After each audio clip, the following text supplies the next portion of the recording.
A countless multitude of people gathered at the gates of the demonic Murim Alliance, also called the Demon Palace.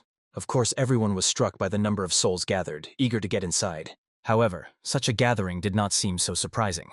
After all, the palace accepted absolutely everyone, regardless of faction or sect affiliation. Any mortal possessing even a drop of potential could be taught forbidden demonic arts. Obviously, no sane person would want to miss such a rare opportunity to rise above the others. Amidst this rising crowd, many noticed a young man in snow-white robes standing out among the motley mass. Therefore, some immediately assumed, surely someone had passed into the other world. The old man's conjectures seemed very strange to his companion, since the competitions in the 10 demonic palaces had not even begun yet. How could someone have died prematurely? However, the elderly man quickly realized. This boy was a young embalmer of corpses, preparing the dead for their final journey. At that moment, the young man himself was intently gazing at the majestic walls of the demonic clan, towering before him like a fortress. His eyes flashed with a scarlet light under the sun's rays when the youth remembered his dear grandfather and vowed to carry the begun task to the very end, no matter what. The boy's name was Buu Yun Soul, a name given to him by his beloved grandfather, after he found the infant abandoned in a field amid the snowy wasteland. Thanks to the old man's guidance, the boy mastered the art of embalming dead bodies. However, their life was by no means easy. Because of the cursed profession, people often hated them both, avoiding them as if they were lepers. But the boy was neither worried nor saddened by this. He learned rapidly, absorbing knowledge, and could already, by corpses alone, unerringly determine what the deceased had done in life. For example, by the gait and well-developed leg muscles, one could conclude the deceased had devoted years to mastering the blade, and that means the dead man was a skilled swordsman who had learned the way of the sword. Grandfather always praised the boy for his sharp, perceptive gaze, for the heavens themselves had granted the grandson a rare gift, to see what is hidden from the eyes of ordinary mortals. No matter what harsh trials befell Buu Yun Soul, grandfather always remained by his side, protecting and guiding him. This continued until that fateful day came, turning the boy's whole life upside down. Late at night, the old man suddenly awoke in their crumbling hut from the sharp creak of flung-open windows. A fierce wind had broken out outside, causing even the bamboo in the grove to eerily creak under the gusts of the storm.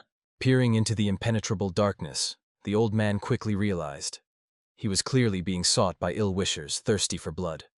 Good people would never appear so secretly in the middle of the night. Immediately, he hurried to shake the boy by the shoulder so that he would wake up from sleep at once. With a strained smile, grandfather suggested to his grandson to play an interesting game. He should try to portray a dead man as convincingly as possible, without giving himself away by a single movement.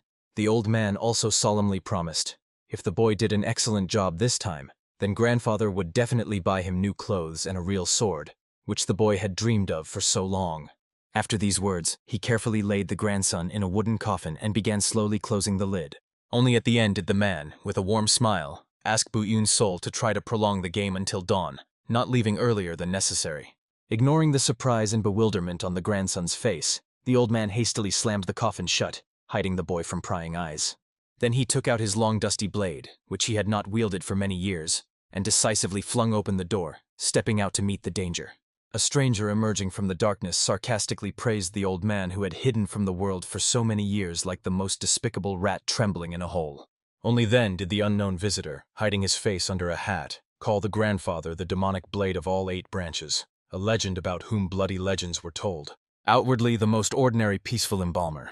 In reality he was the legendary warrior named Buu Yang. Obviously the old man had not heard his real name for a long time since the days when he permanently left the position of deputy head of the palace, renouncing the past. However, the visitor was truly enraged that the famous warrior had refused a high position in order to earn a living by such a miserable and despicable craft. Therefore, the angry demon immediately furiously attacked the old man without hesitation. However, the man stopped the swift strike with astonishing ease, calmly explaining, he took up the work of an embalmer not at all to earn a living. No, he wished to repent for all the sins of the past, atoning for the bloody guilt before the world. In the end, the elder agreed without protest to give his life to the one who came for his tormented soul. But in return, he only asked to go far away from the house. After all, despite his bitter fate, the man did not want innocent people, unrelated to his sins, to suffer. The visitor eventually agreed to these fair conditions. Turning around, the demon began to slowly walk away, but as a farewell ordered, the old man must not even think about cowardly fleeing to save his worthless life. Only by the arrival of the long-awaited morning did the boy finally finish his agonizing game of the dead and struggled to get out of the cramped coffin.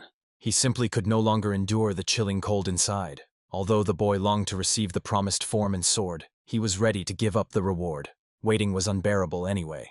Moreover, it seemed strange that grandfather had disappeared somewhere. It was extremely unusual. He had never left during their games before.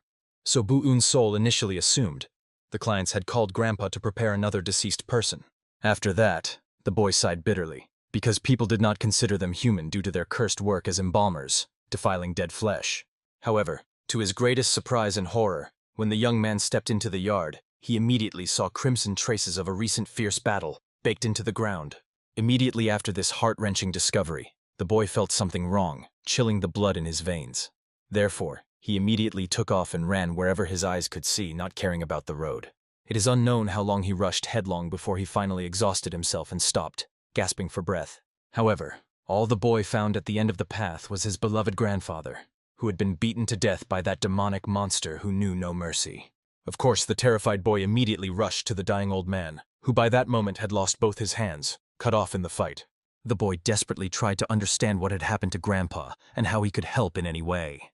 The elder, with a heavy, barely noticeable smile, apologized that it was time for him to leave this world. He asked his grandson not to abandon the embalmer's work even after his inevitable death, continuing the tradition. Because the man spoke with his last strength, he began choking on his own blood, bubbling in his throat. But despite the agonizing agony, Grandpa did not fall silent. He begged that the grandson should not even think about avenging him. Revenge would only bring sorrow and destruction. Then, for the first time in his short life, Buu Yun Soul experienced a truly primal horror that chilled the soul. His eyes filled with a bloody light as he swore. He would not forgive those scoundrels who did such a thing to his only beloved person. The boy even wanted to follow his grandfather to the other world, to the realm of the dead. After all, the old man always repeated, there is no difference between hell and the world of people. Both are full of suffering. Therefore, the boy thought, it would be better to go to the underworld with the old man than to remain here completely alone, without a single kindred soul. The old man only smiled heavily and wearily. It seemed to him that it would be much easier to accept inevitable death and leave peacefully. But saying goodbye to Buu Yun Soul turned out to be a painfully difficult and heavy trial. Still, the dying man had one last request to his beloved grandson. He wished for the boy to leave here as far as possible and never return. After that, the old man smiled one last time, confessing to the little one. He had been immensely happy all the time they stayed together, never parting. After these words, his body weakened and lifeless, and he immediately fell face down into the dirt, giving up his soul. In that nightmarish vision, the boy lost all his feelings, literally turning into a living dead man, devoid of emotions. He fully understood. The grandfather did not want revenge only because he desperately tried to protect Buu Yun Soul from death. The boy felt unbearably sorry, because this time he could not listen to his grandfather's last will and fulfill the request. Staring at the mutilated body of the man, the youth quickly realized his hands were cut off in a single moment, with one powerful swing. Moreover, the cutting movement was made from top to bottom at a certain angle. Such a rare technique was not often found among warriors. During the penultimate attack, the killer changed the blade handling technique to also deprive the old man of his eyes. Obviously, such a strange and sophisticated sword technique could only belong to the demonic path, the forbidden style. Moreover, a person capable of inflicting such horrifying wounds has surely studied the deadly technique of Yogi Tianju, known for its cruelty. The man's body was in no less terrible condition. 93 wounds gaped on him, inflicted exclusively by the use of concealed weapons. Even the forbidden technique of the sky full of falling flowers can leave no more than 60 wounds at a time. It seemed that someone else was responsible for these injuries. Most likely, a rare technique was used, capable of delivering at least 100 strikes in a single moment, merged into one. Also, the young man carefully examined the tongue of the deceased old man. And here was the color of the lower part of the nails, blackened and swollen. Everything unmistakably indicated that the man had been struck by a deadly poison causing the rotting of flesh and blood, corroding the body from within. Therefore, the killer was a person from the demonic path, trained in the forbidden technique of yoga and possessing hidden weapons of the highest caliber, as well as using rare poisons that cause the flesh to necrotize. There were very few such skilled warriors in this vast world. You could count them on one hand. Therefore, Buu Yun Soul was obliged to find this person, no matter what, even at the cost of his own life. Remembering this heartbreaking event now, The boy did not even notice how he began to cry uncontrollably right over the agreement paper he was holding in his hands. Of course, the guard's warriors were amazed by the boy's strange behavior, not understanding the reason for the tears. However, considering his young age, they thought he simply got scared when he saw the liability waiver agreement for the participant's life and health. Therefore, the stern man condescendingly recommended the boy to get lost if he was afraid to put his bloody fingerprint on the contract. But when the guard leaned closer to the guy, he noticed with surprise, despite the tears of sorrow blurring his eyes, the youth cold-bloodedly bit his finger, letting out scarlet blood. Immediately after that, he decisively placed the fingerprint on the paper without flinching. Recalling that cursed moment when his grandfather took his last breath, all Buu Yun Soul could say. Since then, his life began to fall apart like a shattered mirror. He was left with absolutely nothing except to step onto the demonic path of revenge, soaked in blood. Therefore, he came to this contest to begin his long-awaited vengeance, no matter what price he had to pay. The battle between two powerful forces, orthodox and unorthodox sects, as is known, lasted for long bloody years without abating. The orthodox sects thirsted to restore justice and administer judgment, uniting under the banners of the Murim Alliance. Meanwhile, the unorthodox sects concentrated around the sinister demonic palace, worshipping exclusively brute strength and the power of the strongest. For many years, a fragile balance was maintained between these opposing forces, preventing one side from destroying the other. But the orthodox sects desired to achieve greater power and complete supremacy. This aspiration led to the creation of elite posts of 18 great martial arts masters, known as Masters for the Greater Good, Warriors of Light. With the emergence of a new threat from the Murim Alliance, the demonic palace also decided to enhance its forces, unwilling to fall behind. Thus were chosen the legendary demonic masters, capable of resisting enemies. That is why a tempting offer was made, to select 10 geniuses for the palace and train them in forbidden martial arts, regardless of their origin or previous occupation. Of course, this inspiring news caused countless young men from all corners of the world to gather in one place to achieve the greatest success and glory. Finally, Buu Yun Soul decisively passed through the majestic main gates, immediately noticing many people curiously looking at him. Soon they all lost interest in the unremarkable boy and turned away. But the boy himself felt from some contenders a very impressive and sinister aura of power, radiating in waves. Surely among all these gathered people there would be at least one who was connected to the killer of his grandfather, directly or indirectly. What the young man knew for certain, the killer possessed such incredible fighting skill that the boy could not even imagine in his wildest dreams. To avenge such a devil in the flesh, Buu Yun Soul himself needed to become a true master of martial arts, reaching the heights of power. But now, having absolutely nothing behind him except hatred and determination, becoming one of the 10 demonic masters was his only chance to grow stronger and get closer to his goal. Finally, at this solemn moment, a respected old man with a piercing gaze stepped onto the platform accompanied by faceless guards. He majestically introduced himself to the assembled. His name was Ho Myung-gak, the chief instructor of the palace. He was also known by a fearsome nickname, the Golden Dagger with Bloody Eyes, striking terror into enemies. Of course, all the gathered youths immediately opened their mouths in genuine admiration. After all, they were given the rarest honor, to see with their own eyes the legendary figure of the Golden Dagger with Bloody Eyes. Ho Myung-gak angrily explained the rules. In this sacred place, 10 geniuses from various demonic sects scattered around the world would be chosen. Those few lucky ones who pass all the prepared trials with honor will be able to become worthy candidates for the place of one of the 10 legendary demonic masters. As the first trial, the martial arts masters of the demonic palace had to carefully test the abilities of the gathered youths, assessing their potential. Of course, none of those present could have guessed that the first trial would be so unexpected. Everyone was preparing for a bloody fight, honing their technique. But at that moment, the stern masters who had approached already began the inspection, methodically feeling their bodies as if they were cattle at a fair. In the end, those who passed the selection quickly calmed down, realizing their physical condition was quite good for training. But Buu Yun Soul became seriously worried, as his physical abilities were by no means at the best level. Years of working as an embalmer did not contribute to muscle development. The boy was worried that he would be sent away immediately, without even a chance to prove himself. But finally, one of the formidable masters approached him and began to feel his fragile body. However, obviously the experienced fighter immediately felt the young man's physical condition was in a terrible, deplorable state.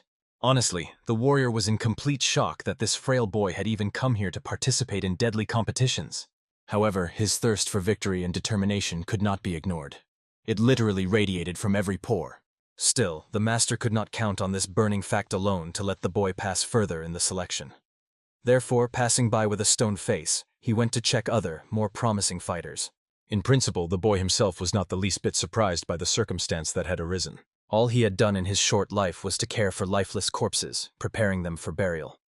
So such a physical test was clearly beyond his capabilities. That was obvious. However, the boy sincerely believed this was far from the end of his thorny path to revenge. After the completion of the first brutal selection, the first dissatisfied with the testing results appeared, boiling with indignation. One young spearman angrily declared they were promised a fair competition, but in the end, they were given only a primitive test of physical abilities. Obviously, the warrior considered this an outrageous injustice, which caused a contemptuous smirk from the golden dagger. Ho Myung-gak patiently explained to the spearman, "When it comes to mastering martial arts, bones and muscles are the most important detail, the foundation of strength. This test was aimed at mercilessly weeding out those weaklings who cannot be taught forbidden arts." But at the same time, the boy dares to protest so boldly, without even passing the most basic elementary check. However, what angered Ho Myung-gak the most was something else. The spearman named Hek Ren-un was firmly convinced that all candidates had the sacred right to at least have the opportunity to fight and prove their worth. In the end, the instructor felt the full force of Hek Ren-un's rage. He began to be pressed to the ground by an invisible force, like a miserable insect under a boot. The legendary golden dagger towering over him ominously promised, in the second trial, those who can learn martial arts even without a worthy, strong body will be determined. The second trial, like the first, was to take place today without delay. From this moment, all students were granted the right to start fighting each other without mercy. The main condition, the trial would end only when there was just one survivor left, the last one standing. Of course, all the guys were shocked and stunned by the fact that they were forced to mercilessly kill each other, even though they were formally on the same side, serving the demons. But the spearman Hek Ren-un gripped his spear tighter in his hands, filled with iron determination. He knew perfectly well, if he was destined to kill, he would simply aim at the weakest opponents and start the bloody fight first, not giving them a chance to recover. First of all, the warrior decided to attack Buu Yun Soul, whom he obviously considered the weakest link among all the contenders, which was not surprising, given his frail appearance and lack of musculature. Therefore, the spearman menacingly spun his deadly spear in the air, then threw it at the boy like lightning. However, it later turned out, this spear was actually intended for a completely different person standing nearby. The weapon struck the young warrior right in the belly, piercing through. The spearman grinned joyfully, anticipating he would finally be able to kill the first victim and begin his ascent. The unfortunate one only wheezed plaintively, desperately clutching the spear shaft and trying to pull it out of his bleeding body. But in the end, nothing could be done. Strength rapidly left the dying man. Therefore, the first fallen helplessly collapsed to the ground, bleeding profusely, the scarlet blood spreading in a puddle. Buu Yun Soul quickly realized why the young man died so suddenly, not lasting even a minute. The spearman had managed to aim precisely between the ribs and pierced the heart with a single precise strike. After that, the villainously laughing murderer suggested to the other cowards to attack him all at once. Then they would die just as quickly and pitifully as that idiot who boldly dared to annoy him. Observing the daring antics of Hek Ren-un, the golden dagger realized. This guy decided to take the initiative and intimidate the others, but it turned out to be completely useless and foolish.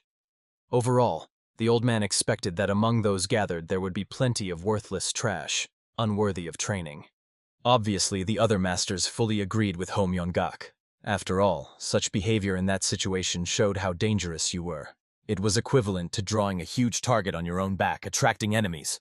But still, his brazen act made the other frightened youth stir, breaking away from their places.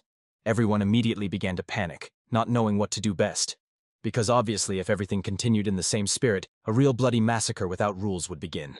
In the end, one of the young men, mortally afraid that he might be killed first, suddenly betrayed his comrades and attacked the one standing nearby. However, he was promptly stabbed by another enemy who stealthily crept up behind him, taking advantage of the confusion.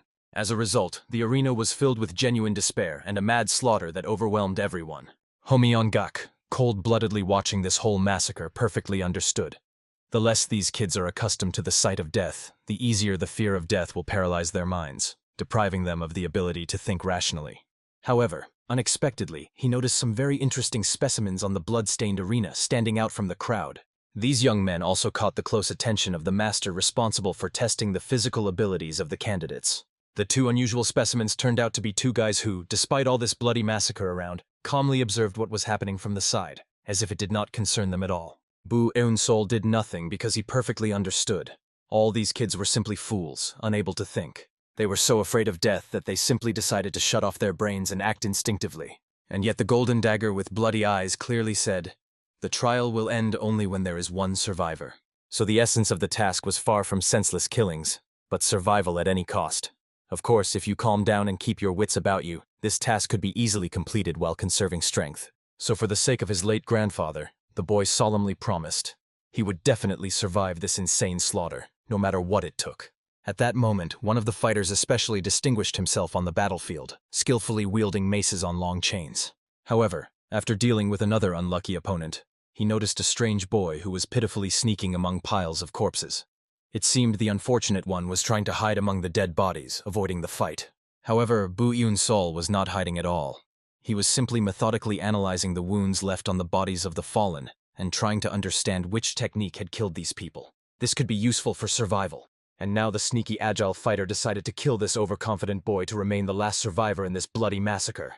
But the boy managed to dodge the deadly blow at the last moment. However, he completely forgot about the wooden box behind his shoulders. So after a direct hit from the mace, the box shattered into tiny fragments, scattering across the ground. Noticing the contents of the box, the attacker only sneered contemptuously at Buu Yun Soul, considering him a pathetic dealer of funeral supplies, unworthy of attention. The boy himself hastily crouched to the ground to gather his precious belongings scattered everywhere. These things were incredibly dear to his heart. After all, he found them after saying goodbye to his grandfather and returning to the empty house. This was the very armor he so desperately wanted to obtain, as well as the beautiful blade promised by his grandfather. In the note attached to the gift, the man congratulated his beloved grandson on his birthday one last time and wished him happiness. Of course, now the crazed boy greedily looked around at his blade, ready to smear it in the blood of enemies just to take revenge. Seeing the fury and determination of Buu Yun Soul, the opponent immediately menacingly spun his deadly mace to attack and finish off the impudent one. He knew perfectly well the youth would not succeed in doing anything wielding such a weak short sword against a long weapon. But at that moment the second surviving contender arrived, who unexpectedly struck this impudent one with his swift blade.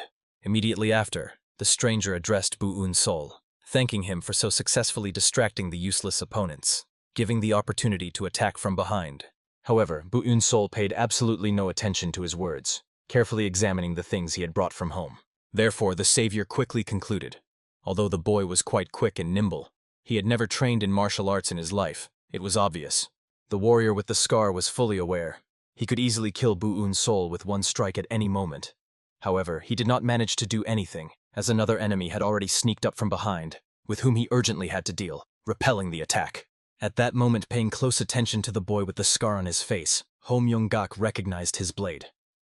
So the golden dagger wanted to understand who this mysterious boy was, since he had inherited the legacy of once the greatest warrior of the past. The assistant immediately hurried to introduce the boy. His name was Nin Yun-gan, and according to rumors, he found the instructions and sword left by the legendary master deep in the mountains, in a forgotten cave. Obviously, because the guy was self-taught, his techniques were still flawed and full of annoying gaps and shortcomings. But now he could literally be considered the unofficial student of the great master of the past, having absorbed the knowledge. Although his foundation was weak, he was a good candidate for the position of one of the 10 demonic masters. So even now, in this brutal trial, he could defeat all the other contenders. But the Golden Dagger considered it a huge unforgivable mistake to give such a legendary sword and martial art to novices like Nin Yun-gan. At least it was pleasing that among the testees, he was the strongest at the moment. However, the master rightly pointed out, there were still people in the arena who could hide great unexpected surprises without revealing their true strength. Buu Yun Soul, while Nin Yun-gan was distracted by another fight, continued methodically examining the corpses of the fallen.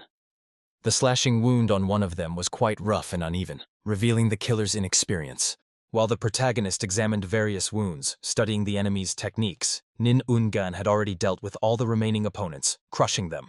He basically expected that Buu Yun Soul would remain the last opponent, and they would face off like this in a final one-on-one battle. Nin Yun-gan was well aware, if he killed this strange boy, he would definitely become a candidate for the position of one of the 10 demonic masters, achieving his goal. Therefore, beckoning the protagonist with his finger, the warrior asked him to attack first and demonstrate his pathetic skills. The protagonist was well aware. This opponent was the strongest of all the guys who were on the blood-stained arena on this fateful day. However, during all the time the guy calmly watched the battles from the side, he had already discovered all his weaknesses and flaws in technique. In the end, Buu Yun Soul with his short blade began to slowly approach the enemy, preparing for the fight. It was clear that Nin Ungan froze in anticipation, eager to see what this mysterious boy was capable of. In the end, the warrior attacked using sword techniques he had learned from the records left by the legendary master in the cave. All that remained for the protagonist was to clumsily dodge deadly blows, so new and new wounds appeared on his battered body. To an inexperienced observer, it might have seemed that Buu Yun Soul was panicking and unable to control himself, foolishly exposing himself to blow after blow. However, the golden dagger noticed something interesting. At the end of each strike, the boy slightly shifted to the side, as if analyzing the opponent's technique. In the end, in this cunning way, the boy managed to avoid receiving fatal wounds by dodging at the last moment. So, apparently, the youth simply managed to memorize the entire attacking pattern of the opponent by examining the corpses of other people killed by Nin Ungan earlier. Honestly, such astonishing observation deeply impressed the golden dagger. Soon Nin Ungan ran out of breath, stopping his furious attack and breathing heavily. And at that moment, Buu Yun Soul managed to calmly catch his breath, recovering his breathing. But still, the protagonist considered his opponent a rather pathetic fighter. After a whole series of attacks, he had not managed to take anything except a couple of pieces of flesh. With these bold words, he clearly provoked the enemy into making a mistake, throwing him off balance. The master noticed. The boy excellently dodged enemy attacks, as if dancing between blades. But a successful counterattack is a completely different matter. Right now, the young man was in a terrible, deplorable condition, bleeding. In such an exhausted state, it would be much harder for him to attack and strike himself. Now Ungan, coldly looking at the arrogant opponent, admitted. Before these insolent words, he still wanted to give the boy a chance to survive and surrender. But now he was completely convinced that one is literally begging him for a quick death. So he was not going to refuse the killing and attacked, giving it his all. Watching the enemy rapidly approaching, the boy perfectly understood he had only one single chance to attack and survive. Using the corpses left behind by Nin Ungan throughout the arena, he understood something important. His deadly attacks were always aimed at vital points of the body. In particular, the most important for him were the heart and the victim's head. That is precisely why, if a warrior is determined to kill the enemy for sure, he will aim exclusively at the upper part of the enemy's body, not wasting strength on anything else. And at this critical moment, the boy suddenly ducked, dodging a deadly attack by a hair. After that, he aimed at the enemy's vital point, using the last chance. He remembered the wise words of his grandfather. He explained that blood flow in the solar plexus is very difficult to control even for the most skilled martial arts masters. Therefore, even if an ordinary child hits this vulnerable spot with all their might, they can easily leave an adult unconscious, paralyzing them. For this reason, using his last feeble strength, the protagonist fiercely attacked, and in the end, with his short blade, he pierced his enemy's neck, cutting an artery with one precise movement. Obviously, after this deadly blow, Nin Ungan, flooding everything around with scarlet blood, died almost instantly, helplessly collapsing to the ground. The protagonist, with his last strength, rose to trembling legs and, looking at the golden dagger with bloody eyes, wanted to find out. Had he passed the test worthily? Of course, everyone present was absolutely surprised that Buu Yun Soul emerged as the winner. Even Ho Myung-gak placed much more hope on Nin Ungan's student because of his excellent physical condition and mastery of the blade. But still, the instructor ordered to beat the drums as a sign of the solemn completion of the second brutal test, after which he congratulated Buu Yun Soul on having passed this test, proving his worth. However, listening to the dull sound of the drum, Buu Yun Soul suddenly found himself somewhere in the dark corners of his memories, wandering in an absolutely white space without boundaries. The old man was looking for his beloved grandson, glancing around. Of course, the boy immediately ran joyfully to the man to greet him. However, the grandfather did not see him, which was extremely strange, considering that in this nightmarish vision his eyes were gouged out, gaping with empty voids. After this heartbreaking vision, Buu Yun Soul hastily came to his senses, awakening from oblivion. He found himself in a cramped ship cabin. In this room, besides him, there were many other fighters looking at him as if he were a madman who had lost his mind. Then the boy listened to the monotonous noise of the waves splashing outside the ship. Obviously, he lost consciousness after heavy blood loss, and they dragged him here, onto the vessel. All the wounds on his battered body were quite serious, deep, but now the lad hardly felt any pain, which seemed strange. So, most likely, the demonic palace employed some skilled healer to help him and heal the wounds. Moreover, the young man wanted to know what kind of people were around him, examining them. They were all physically well built, like born warriors. Some of their faces were familiar.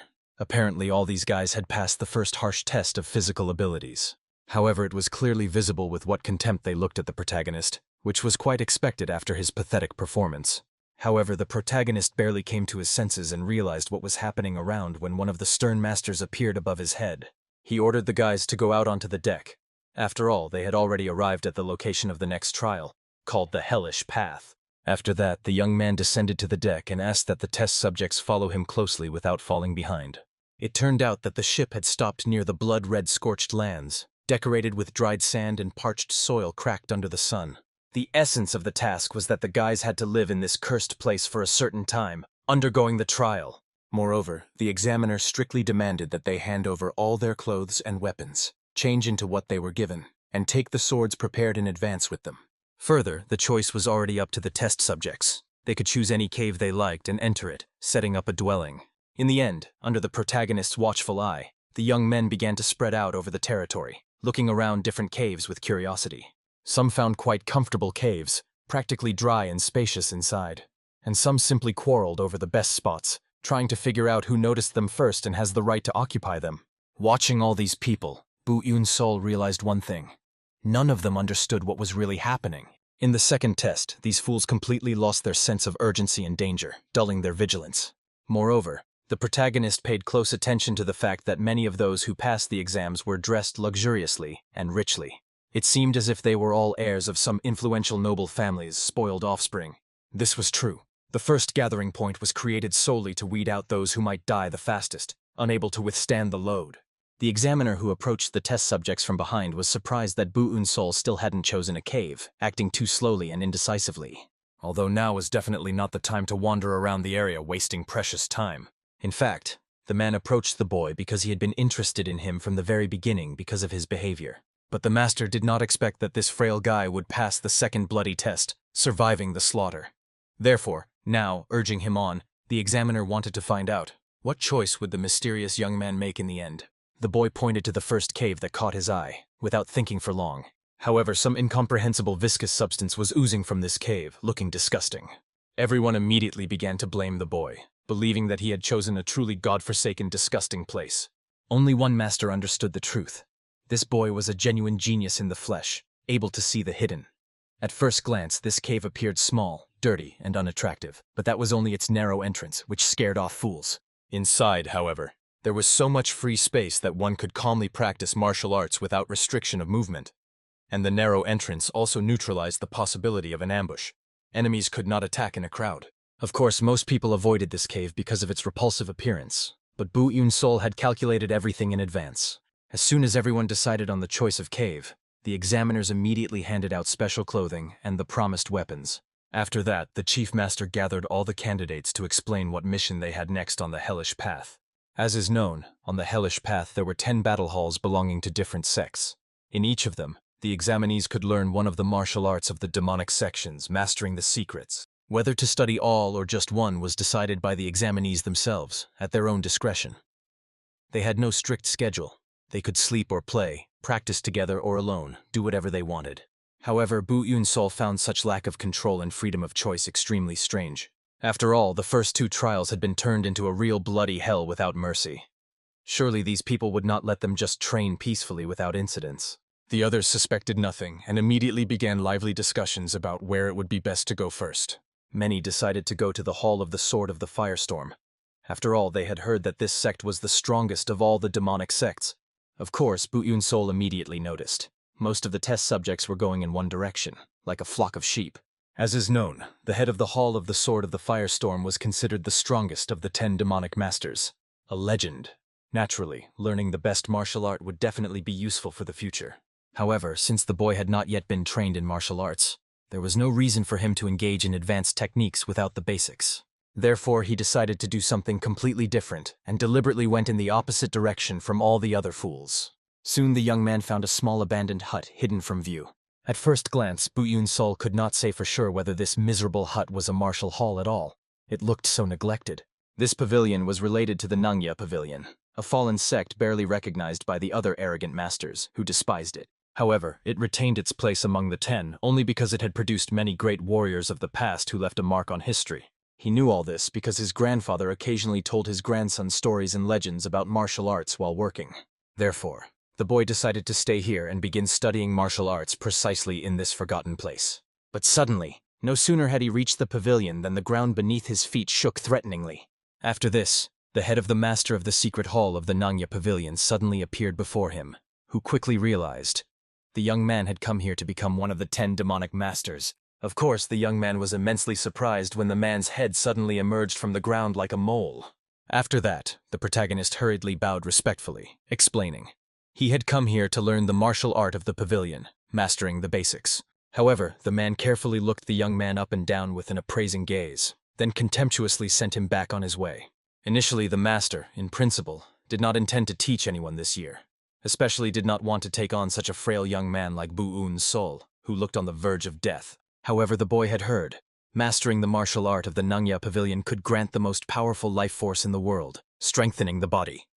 The man was very surprised that Buu Yun Soul was so well informed about their martial art, although the sect was forgotten.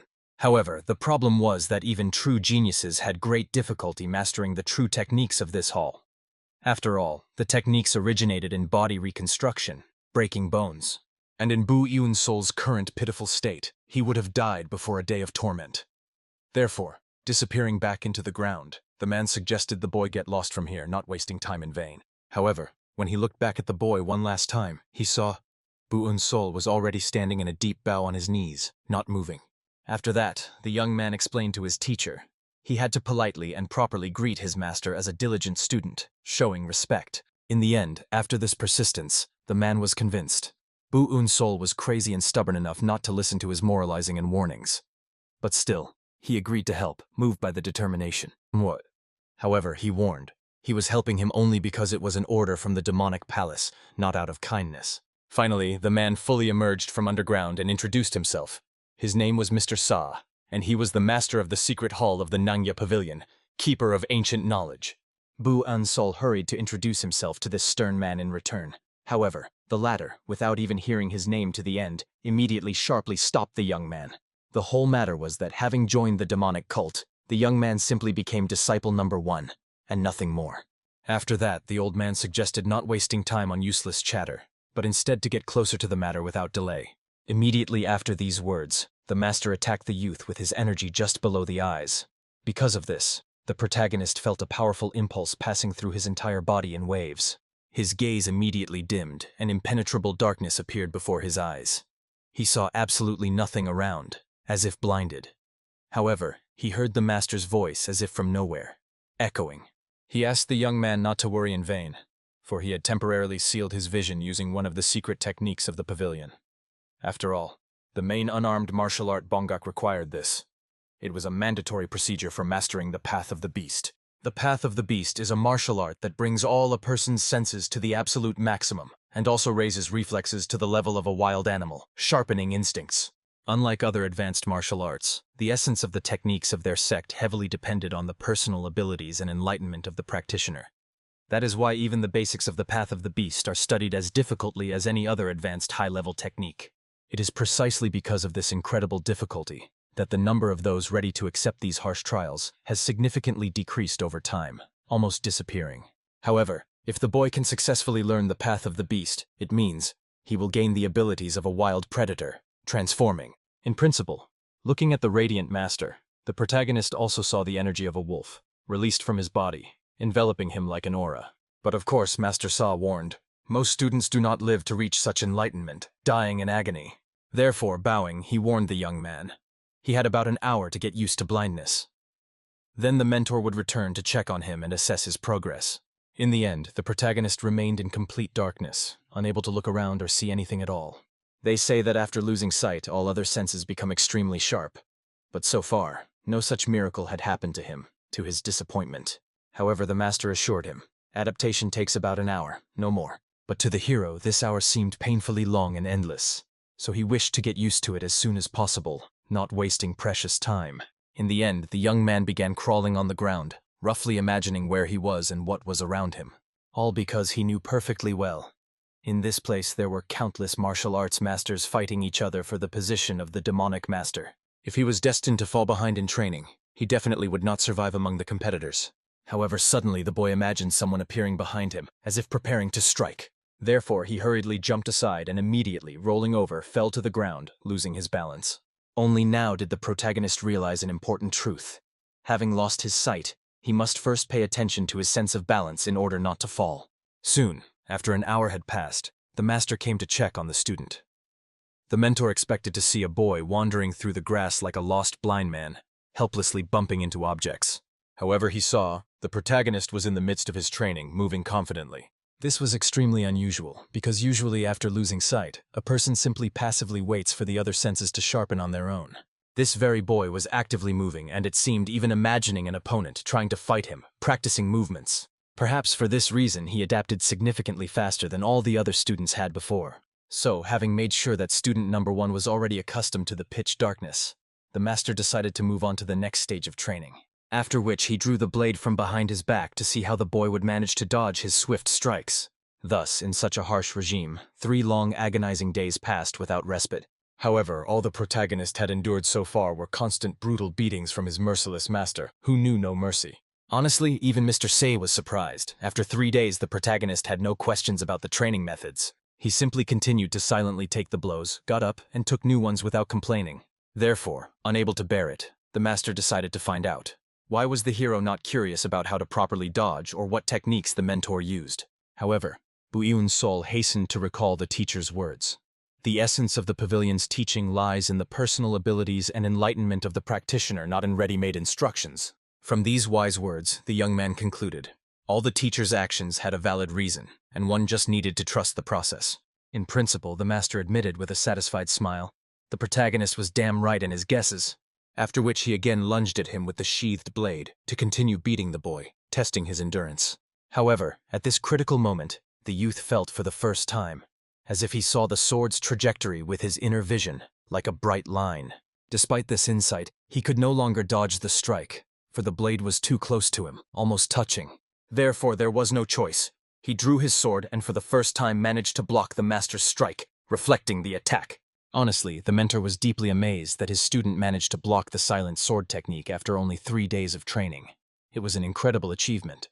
However, the striking force was still great, which caused the protagonist to be hastily thrown away like a splinter.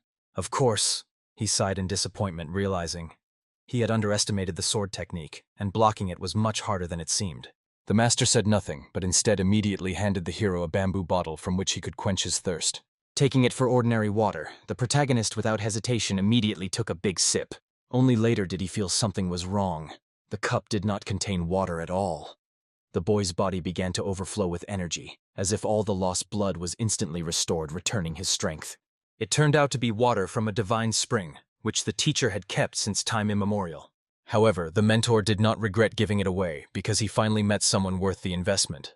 After all, Buu Yun Soul was, in his eyes, the most valuable uncut diamond from the world of martial arts, hiding enormous potential. After Buu Yun Soul consumed the elixir, his training became even more diligent and intense. However, despite the master's seriousness in their training fights, the protagonist gradually managed to learn to avoid his strikes by catching their trajectories. So the most astonishing moment was when the boy deflected the master's attack coming from behind. At that point, the mentor stopped attacking altogether. When Buu Yun Soul looked around cautiously, he saw Master Sa laughing joyfully, choking with laughter. After all, he could not believe he had finally found the genius he had wanted to see his entire long life. Immediately after these words, the boy's vision finally began to return, clearing up, and the teacher happily asked the protagonist to forget about becoming one of the 10 demonic masters. Instead, let him become an official disciple of their main sect, dedicating his life to the pavilion.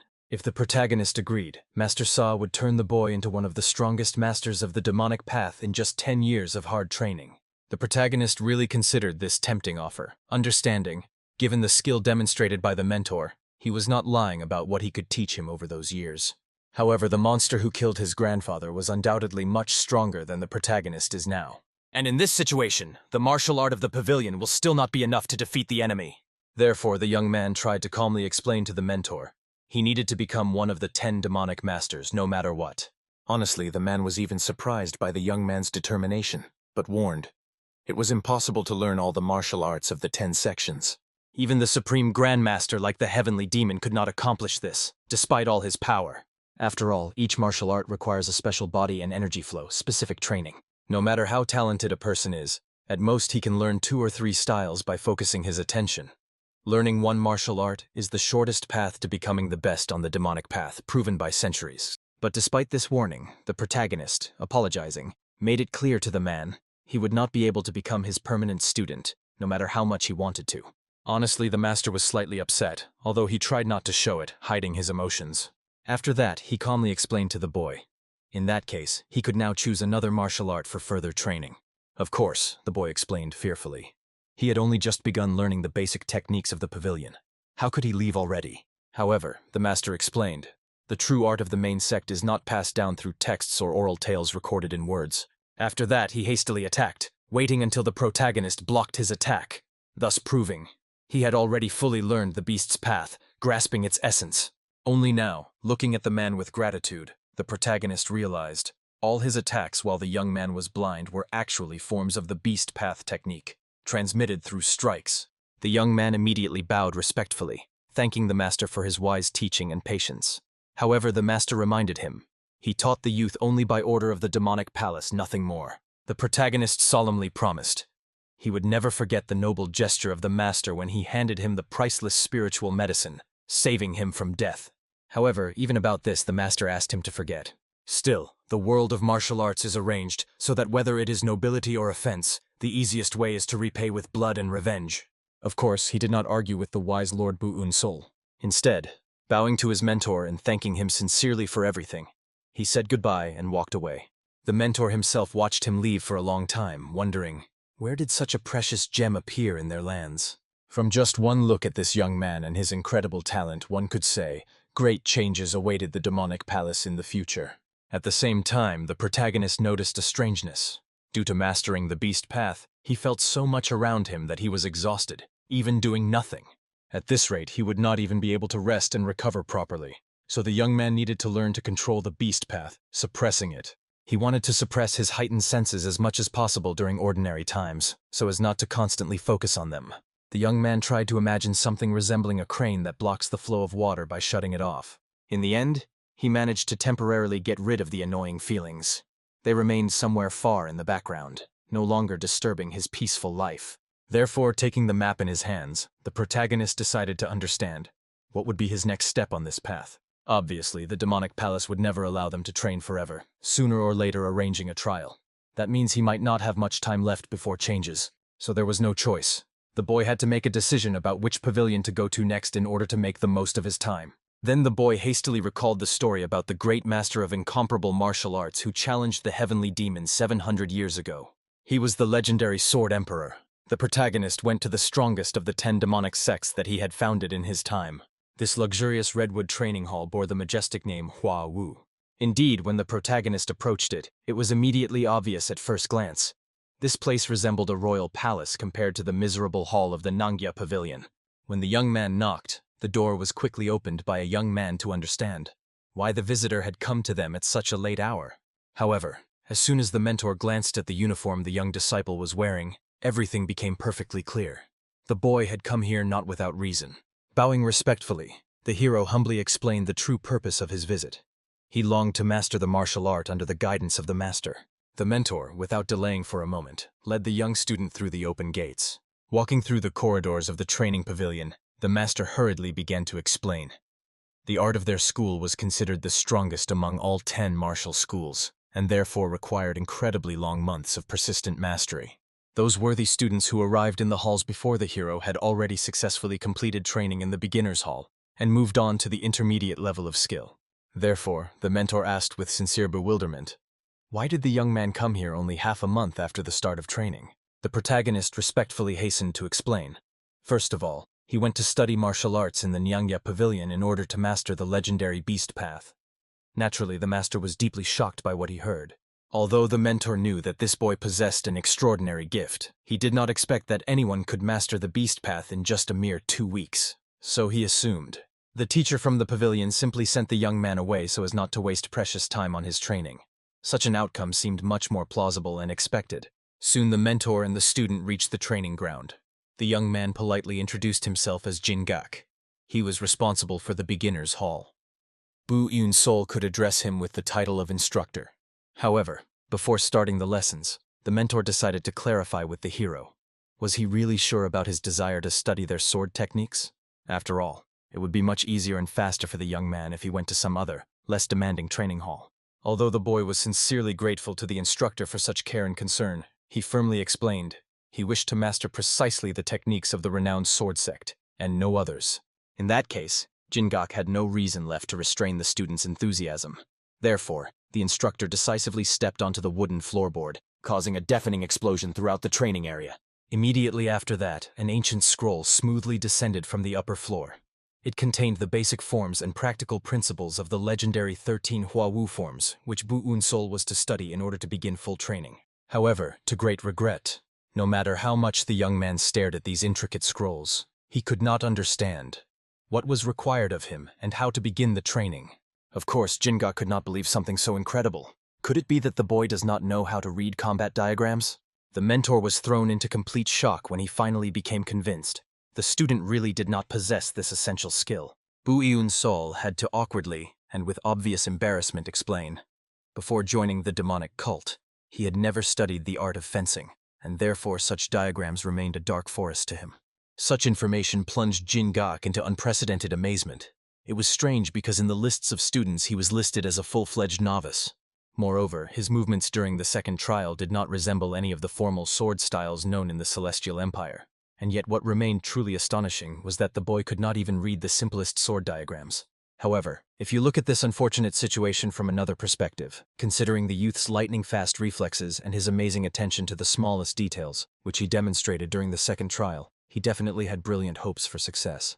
Especially if you take into account the boy's prudence in choosing a cave to live in the mountains. So if this gifted student receives proper training from an experienced mentor, it was even hard to imagine what an incredible martial arts monster he could be raised into.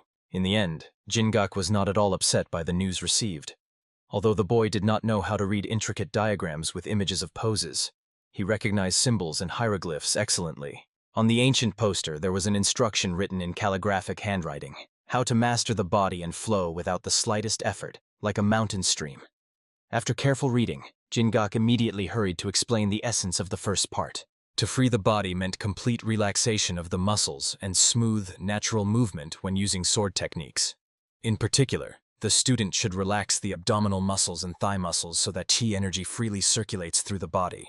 As a result, the youth relaxed as much as he could at that moment. Looking at this rather pitiful sight, Jingak suddenly realized what an incredible dissonance is caused by the need to teach someone such elementary basics.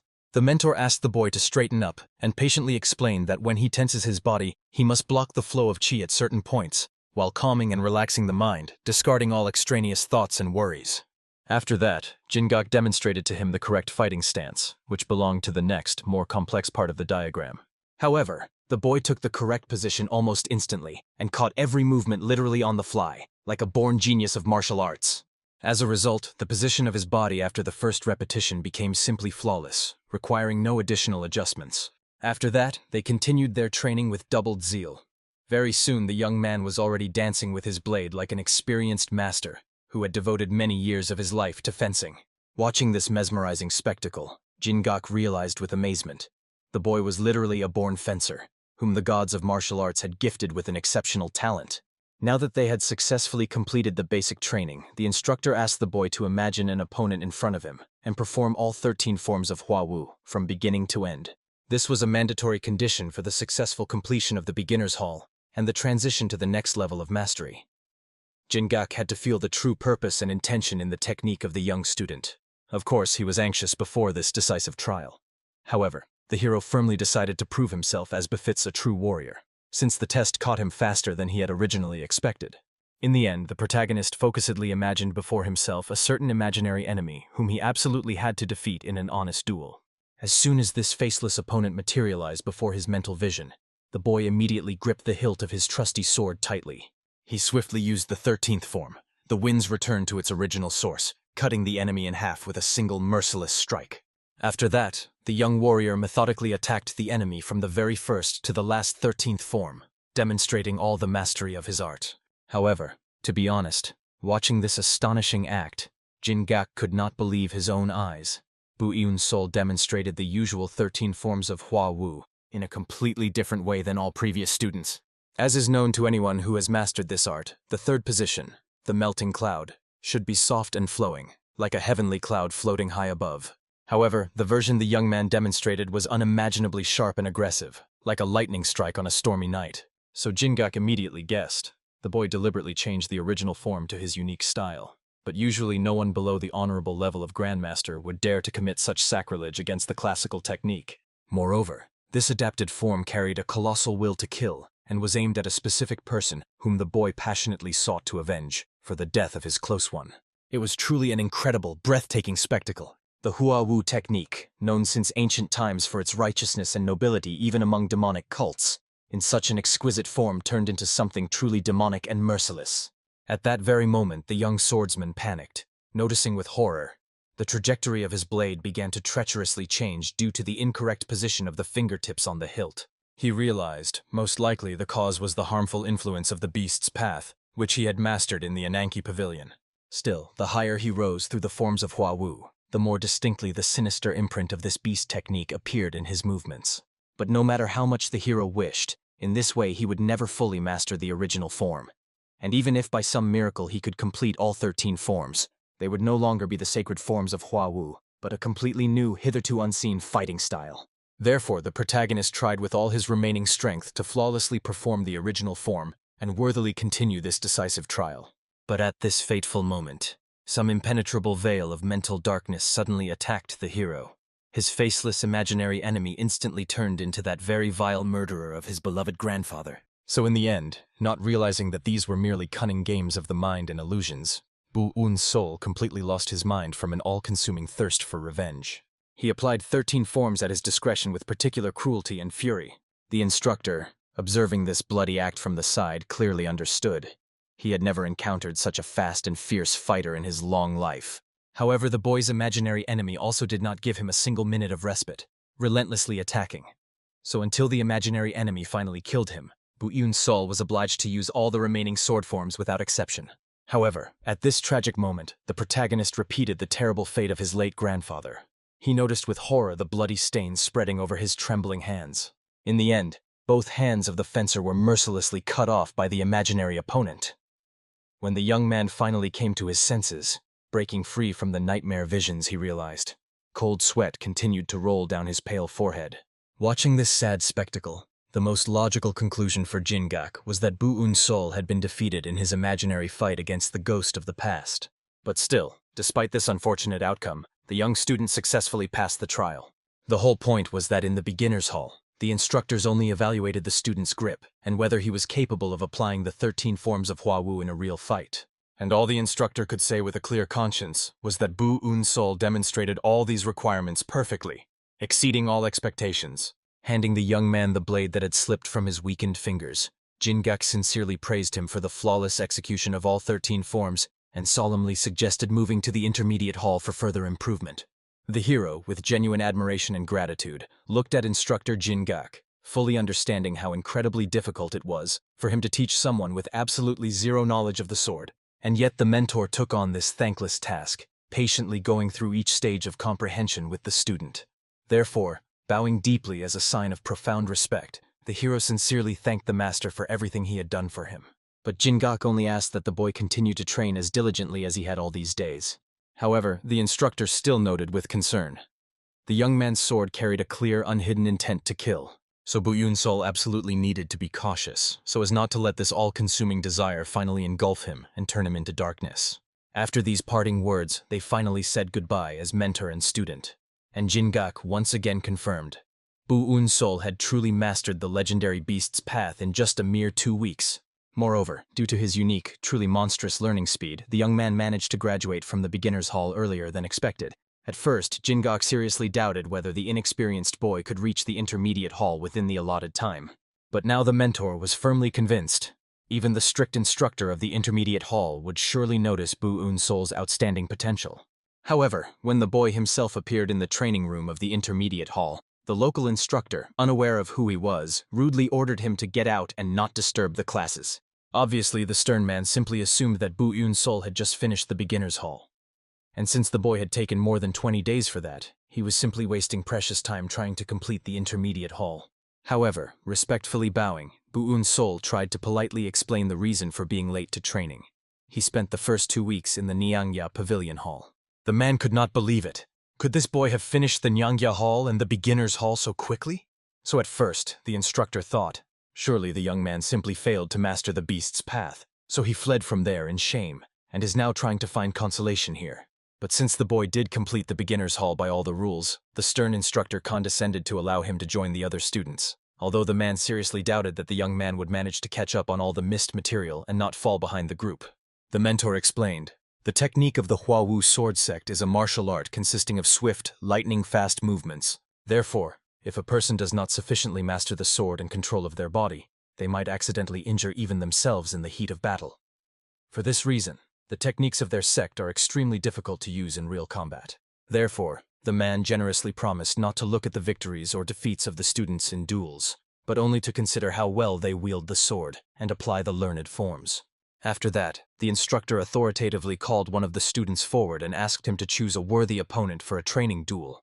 Rising with a sly smile on his lips, the chosen student decided to clarify. Are there any restrictions on choosing an opponent for the duel? And upon learning from the mentor that there were no restrictions, the confident young man immediately pointed at Buu Yun Soul, mercilessly making him his opponent. Of course, the instructor doubted the correctness of such a choice. After all, this boy had just joined them and was hardly ready for a full-fledged duel. However, the student reminded the mentor. He himself allowed choosing any enemy. But these bold words only further infuriated the instructor. He did not understand. What skill was the student going to demonstrate if he chose as his opponent someone who had just arrived from the beginner's hall? However, rising from his seat, Buu Yun Soul explained. He was ready to accept the challenge of this arrogant student. After all, in the beginner's hall, he was taught to wield the sword by instructor Jin Gak. So the young man assumed he could catch up on the missed material faster if he crossed blades with another student in a real duel. However, the mentor of the intermediate hall believed that the boy was only trying to defend his pride. After all, with the skills of just the beginner's hall, he could never win. But since the protagonist had already accepted the challenge, there was no point in arguing.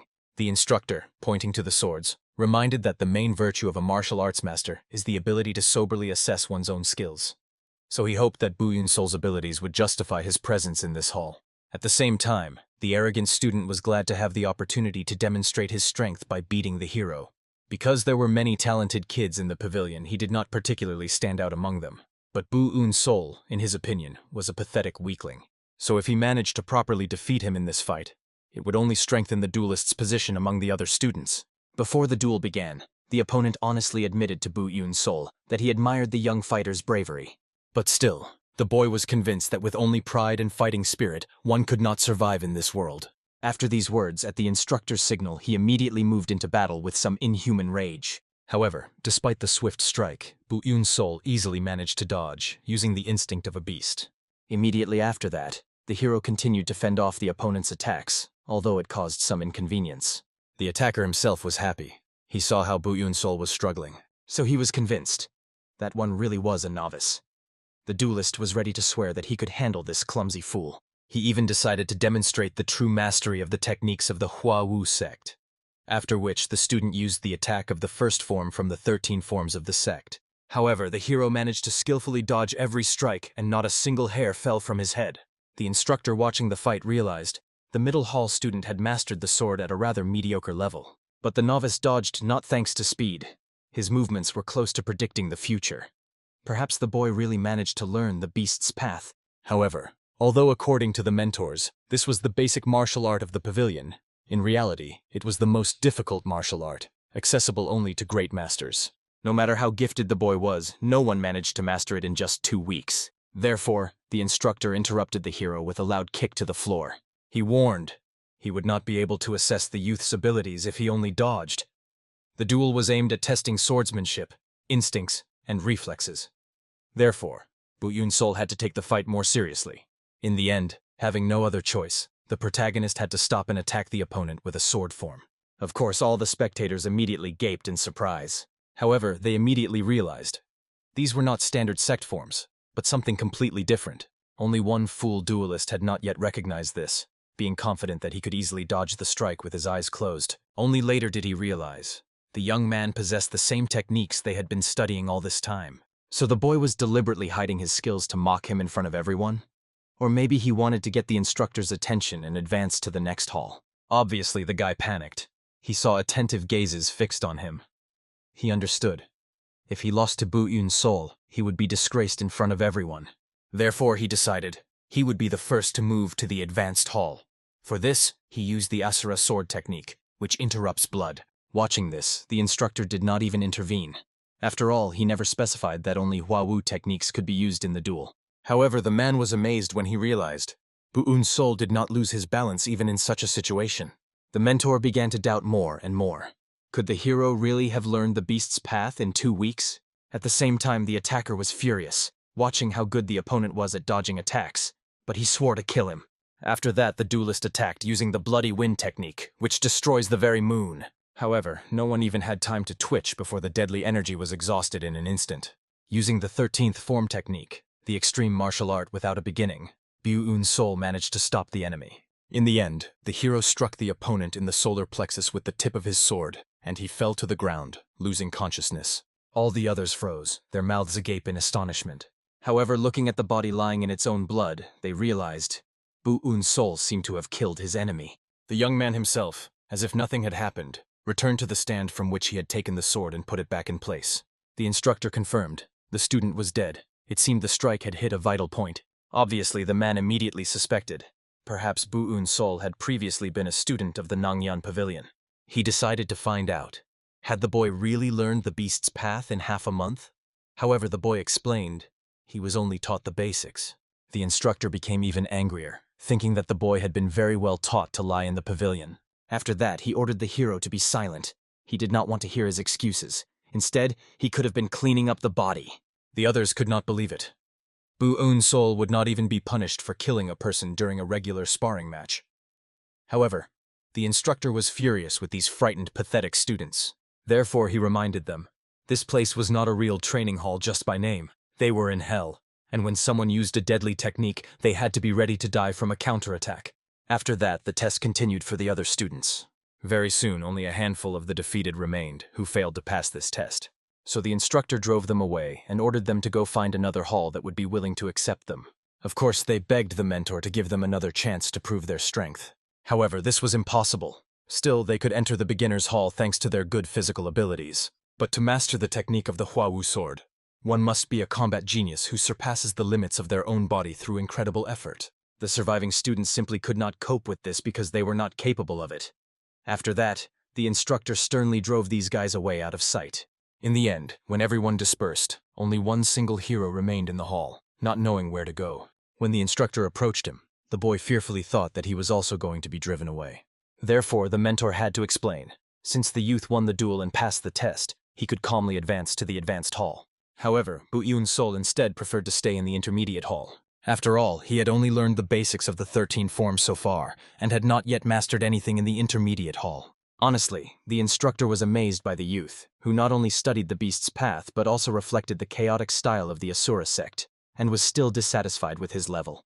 But it was precisely because of his persistence that the mentor decided to teach the boy. He decided to tell him the technique of the back row sword, which follows the 13 forms of Hua Wu.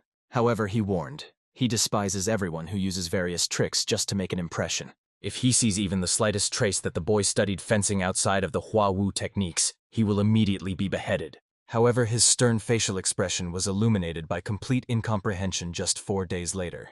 He trained the hero for 4 days and studied him from all sides. However, the youth's foundation in fencing was practically zero, so it was hard to believe. This boy had barely begun to learn swordsmanship despite all his skill. Moreover, his determination was simply incredible. He gave his all in every movement, as if he would die if he failed. So now the man perfectly understood how the hero managed to master the beast's path in just half a month. Finally, the youth managed to learn and hone the strikes of the back row sword technique, the extreme lightning strikes. But at that moment, just as Buu Yun Soul was in the midst of training, the instructor ordered him to stop.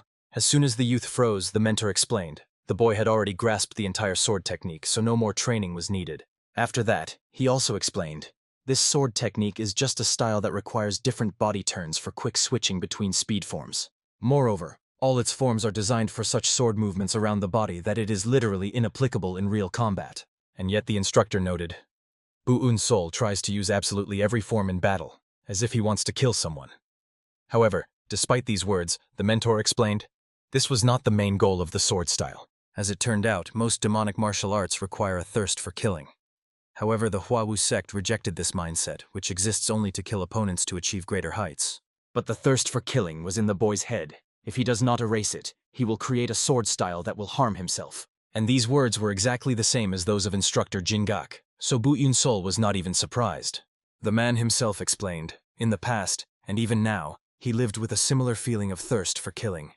Without a doubt, he got rid of everyone who stood in his way. Because of this, his status, honor, and even mastery of martial arts fell to a lower level. Still, the thirst for killing, as it may seem, leads a person to heights, but in reality, it is only an obstacle blocking the way up. From this moment, Buu Yun Soul needed to get rid of this feeling. After all, the past of all martial arts masters is stained with pity and failures. Therefore, all members of the martial arts world did not like to talk about their past, just like Buu Yun Soul's grandfather. However, after this enlightenment, the hero himself became curious. Why was the instructor so kind to him, like a caring mentor? It turned out that the man simply saw a resemblance to the boy, as he himself had experienced something similar in the past, going through the same torments and doubts. After that, the instructor finally decided to find out the young man's name and addressed him by it. He also realized, when Jingak told him about the survivor of the second trial, he was talking precisely about Buu Yun Soul. However, the protagonist had a serious problem, a lack of foundation in martial arts. His future opponents were promising young men who had been training in martial arts since early childhood, absorbing techniques literally with their mother's milk. As soon as the hero begins to study the more serious aspects of the Huawu sword in the advanced hall, the difference in their skills will only increase, like a chasm between heaven and earth. And to eliminate this gap, Buu Yun Soul had to rapidly learn the highest martial arts and build a solid foundation for mastering techniques. Therefore, now, in order to shorten this gap, the instructor decided to pass on to the boy the Jongro Musen technique, which he personally created, investing years of his own experience into it. However, the mentor warned, while learning it, he himself made a fatal mistake, after which all the nerves in his fingers were irreversibly dulled. This technique is so dangerous that Buu Yun Soul could even completely lose control over his hands. In that case, instead of advancing to the next hall, the hero risked becoming a pathetic armless cripple, unable even to hold a sword. Therefore, the instructor wanted to know, was the boy willing to accept this risk, fully aware of all the danger? However, the answer was obvious. For his own revenge, the hero was ready to give even his own soul, not to mention his hands.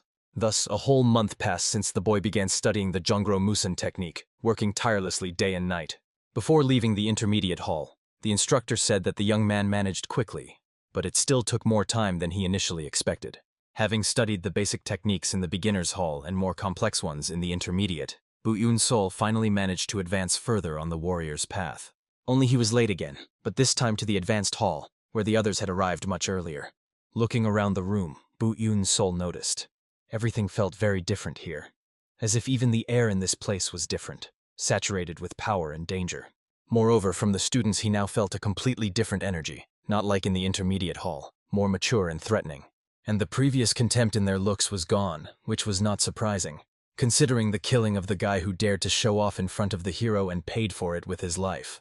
However, Buu Yun Soul still found it strange that caring for corpses caused disgust in people, while killing another person brought honor and respect in this mad world. The instructor recognized the boy who came in as the very Buu Yun Soul, about whom he had heard a lot, and warned that the lesson had not yet started.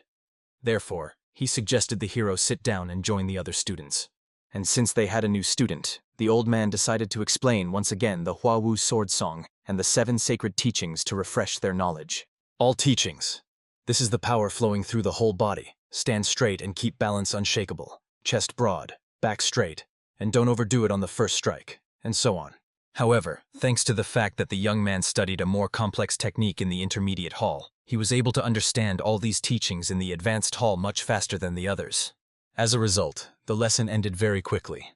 Before the old man dismissed the students to their homes, he asked Buu Yun Soul to stay for a moment for a special conversation. After that, the mentor took the young man outside to walk in silence. There the old man began to ponder an ancient phrase, "No sword alone can defeat a sword." This phrase meant reaching a level when a person can defeat an armed opponent even without a blade in hand. Simply put, whether a warrior is with a sword or without it, his strength should not be limited by the weapon. And he decided to demonstrate it when he turned a fragment of an ordinary branch into a real deadly blade aimed at the boy's head. After that, the mentor suggested the boy imagine that he was suddenly attacked right now, and his hands were empty. but he needed to use fencing skills to survive. The old man explained to the pensive hero. While he was in the middle hall, the disciples here had already mastered the first sword technique Hua Wu, the dazzling depth. And now they have even moved on to the stage of philosophical reflections on the essence of the sword. However, if the boy does not understand what the man just asked him, he will immediately leave the hall without the right to return. So he needed to answer very carefully and thoughtfully. In the end, the hero's answer was very simple. If he did not have a sword, he had to use his opponent's blade. After that, the young man tried to snatch the old man's weapon with a swift throw. However, he had not yet moved when the old man was already behind him, scolding the young man for his hasty and thoughtless action. Panicked, the hero continued to attack from all sides. However, it was impossible to even predict the old man's movements. It seemed the man existed simultaneously at all points in space. So it was extremely difficult to understand where he would be in the next moment. And Buu Yun Soul could not even hope to keep up with this nimble old man. However, the fact that he could not even follow the mentor's movements caused him a mixture of surprise and admiration. But if he doesn't demonstrate anything to him now, the old man will not allow him to stay in the advanced hall. Therefore, the hero decided to push his beastly feelings to the absolute limit and read the mentor's movement directions, all for the sake of at least touching the weapon he held in his hands with his fingertips. In the end, he succeeded. However, the boy was hastily thrown back by the power of the colliding energies. He already thought he had failed at the most crucial moment, but before the young man could get up, the old man helped him stand. Moreover, the mentor laughed, rejoicing that Buu Yun Soul had passed his test. Of course, the boy was quite surprised that he managed to complete the task without landing a single blow on the opponent. The smiling old man explained to the young man, starting tomorrow he can begin studying the new technique, and invited him to the training ground. However, the hero had to arrive before dawn to be earlier than all the other students and receive special training. The protagonist did not ask any unnecessary questions, immediately bowed respectfully, and said goodbye to the old man, thanking him for the trust placed. Immediately after the boy left, the man looked at the stick, which was breaking and crumbling in his hands after a brief fight with the hero. At that moment, looking at the young man's face, he realized even the wolf cub still carried the danger of an adult enraged wolf within him. Therefore, the old man eagerly awaited what the boy would demonstrate to him next. The hero himself was glad. Today's lessons were over, and he could rest or cultivate energy, or maybe even start exploring the hellish path. Considering what happened to him in the middle hall, he could not be sure that suddenly somewhere a fight to the death would not break out. But unexpectedly in the distance, the young man felt someone's footsteps approaching with threatening intent. Using his beast sense, he realized 5 people had come for his soul. When the hero turned around, he saw his classmates who thought that Buu Yun Soul had become a bit arrogant since the middle hall, and they wanted to rid him of this bad habit in a very cruel way. And considering that the guy was the first to kill another student, the group of 5, known as the strongest swords, had to teach him a good lesson. However, the hero perfectly understood. The fact that there were not 5 of them was a deception, and he felt the presence of a 6th hiding in the shadows. But despite this, the young man immediately took a fighting stance, preparing for a battle to the death. Obviously, seeing the fighting stance, the Great 5 became angry, thinking that this guy underestimated their strength and skill. The irritated leader drew his blade intending to attack. But in the next moment, he received a powerful blow to the neck, causing him to cough up blood and collapse to the ground, losing consciousness. The person who struck him was a handsome but no less terrifying warrior named So-Jin-Ha. Looking at Buu Yun Soul, he made it clear to the boy.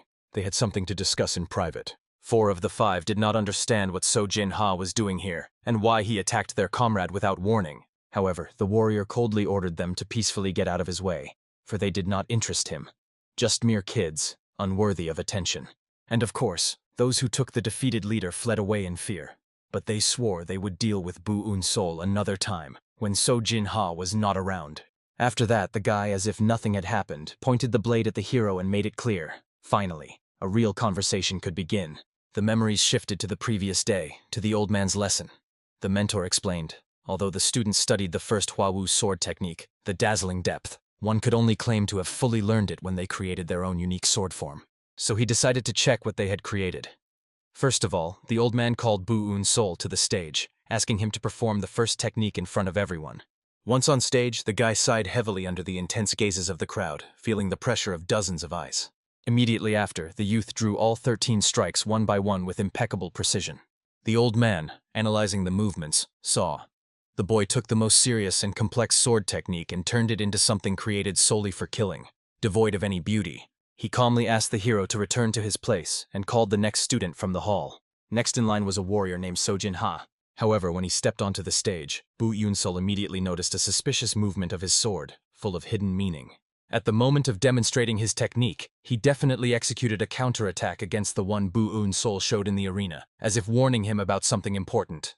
However, right now the hero had no idea what Sojin-ha was talking to him about, and he only got furious at the boy's misunderstanding, thinking that the hero was acting like some kind of fool unwilling to see the obvious.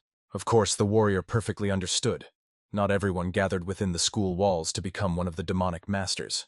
And indeed, if you think about it, coming here was an incredible opportunity to learn the arts, and to participate you literally needed nothing but desire. In that case, this opportunity also becomes a cunning trap for unwanted people infiltrating the ranks of the students. And obviously, Buu Yun Soul suspected.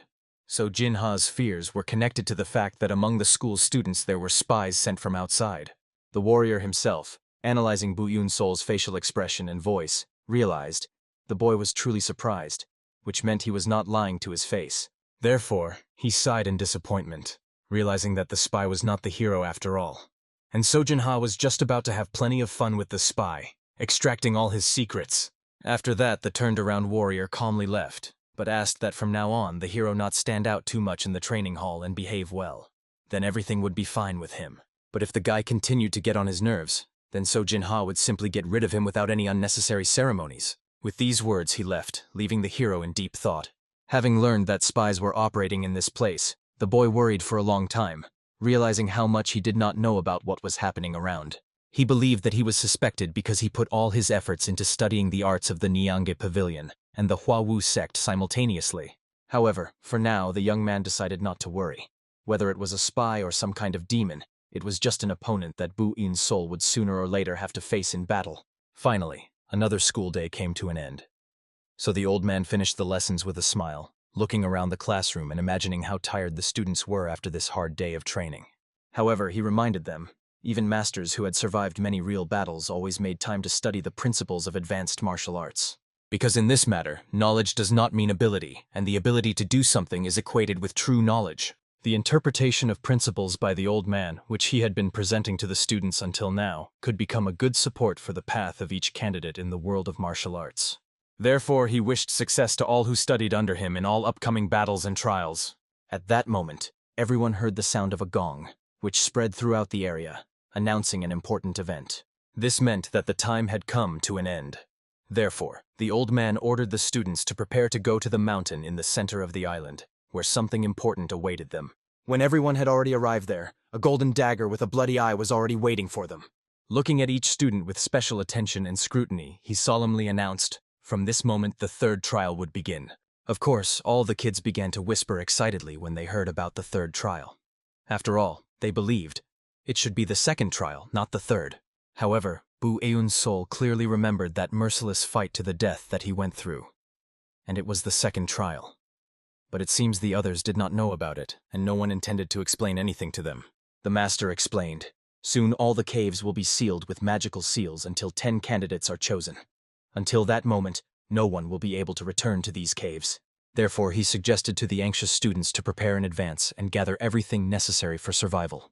And obviously, one person in the crowd was extremely interested to know by what principle these very candidates would be chosen. As soon as Jingak opened his mouth to explain something, Haek Ren-un immediately shamed all these disgraced ones. He reminded them they were on the demonic path, and obviously, their trial was to kill each other until only the strongest remained. The Golden Dagger wanted them to kill until only the last 10 survivors remained. The task was not too difficult, so it was quite manageable for any sufficiently strong warrior. Of course, the mentor suggested the frightened ones hide in the shadows and avoid open fights like cowardly rats. However, he understood perfectly well. This would not help them much. Over time, the zone where one could stay will relentlessly shrink, and those who remain in the forbidden zone will quickly die. For this, he presented them with ghosts, a top-secret elite squad of fighters, who will be responsible for the ruthless elimination of those who fail the exam. And honestly, their deadly aura was so great and sinister that the boy felt its pressure, even though they stood in the very depths of the crowd. Even so, Jin-ha understood. These were true masters with incredible skills honed over years. However, unexpectedly, one of the students decided to clarify with the Golden Dagger. Could they attack the ghosts in response? This daring question greatly pleased the old man. He made it clear. Those who want to be among the top 10 must be ready to fight absolutely any opponent, no matter how strong they are. Of course, they could engage in combat with the ghosts. They could even kill them if the students had enough strength and skill for it. The mentor also delighted the listeners by saying that if anyone managed to kill even one of the ghosts, they would immediately take a place among the 10 chosen candidates, bypassing all other trials. Obviously, this meant only one thing. Killing a single ghost was much harder than exterminating a whole bunch of weak students around. Hek Ren-un himself warned the kids. They could be loners or could group into gangs, setting ambushes and traps. They did not care, as long as they killed. The students had to use absolutely any methods for this. Only then could they become among the chosen. Immediately after this, the trial began, and the examinees scattered in different directions like frightened animals, moving as fast as possible away from danger. The hero perfectly understood. Over the past time, he had attracted too much attention from other students, so it would be wiser for him to hide out of sight for a while. If he did not choose the right strategy, he could fall into a trap, just like when 5 students attacked him at once. At first, the protagonist decided to hide in a safe place, and he definitely knew one suitable spot. It was a remote Nangya pavilion where he trained together with Master Sa, away from prying eyes. However, running across the ground, the young man realized the soil beneath his feet felt completely different, as if alive. After that, he touched the ground with his palm to check what was wrong with it. But at that moment, the hero's animal instinct sensed 3 fighters were rapidly approaching him. The first to jump out of the bushes was a young guy who desperately asked Buu Yun Soul for help. After all, freaks had latched onto him, trying to kill him for no reason. Trying to cough up blood, he promised that he would not remain indebted to the hero if he helped him. The boy cold-bloodedly analyzed the newcomer to understand. Was he a decoy or not? However, the wounds on his body looked quite real, so it was not so hard to believe his story. Moreover, there were only 3 pursuers behind him, clearly united into one group. Buu Yun Soul did not want to get involved in this trouble. However, it would be extremely problematic if someone found out his location and informed others. And at that moment, as if out of nowhere, a hollow in the ground appeared before them, capable of hiding them from the pursuers. When the trio of pursuers finally appeared in the clearing, they could not find the boy who had quickly escaped from them. Of course, they were angry, because they wanted him to be their first victim in this trial. However, since no one was nearby, they went to look for new prey. As soon as everyone scattered, the hero immediately climbed out from under the ground, and right after him, the boy he saved climbed out too.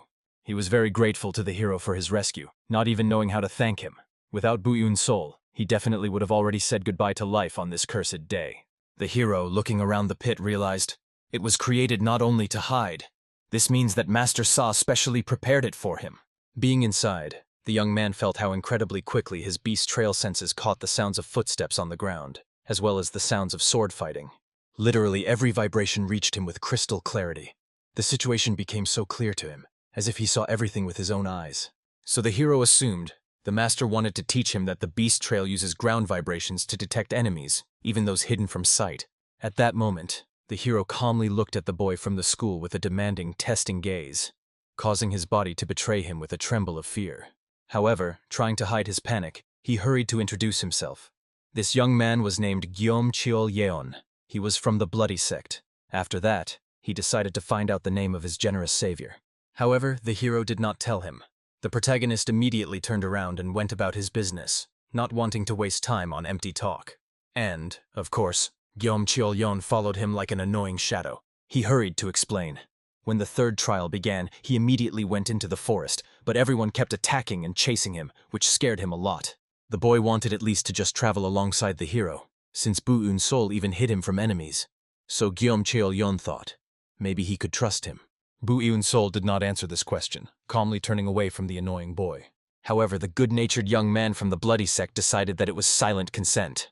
Therefore, he joyfully ran up to his comrade to now travel together with him. Only for a moment, a somewhat strange smile appeared on his face, no longer as good-natured as it had been all this time. Soon the two reached another fairly open glade. The hero, placing his hand on the ground, tried to sense the vibrations around. Thus he understood. They would have to go around, for not far from them someone was fiercely fighting. Gum Chol-yen himself very much wanted the hero to teach him to also feel vibrations, as this talent was incredibly useful in battle. Buu Yun Soul said nothing and began to leave, but suddenly he heard words in the distance. Someone swore to take revenge for their brothers no matter what. And this sharp feeling of vengeance was well known to the young man, as if the entire atmosphere around was soaked with it.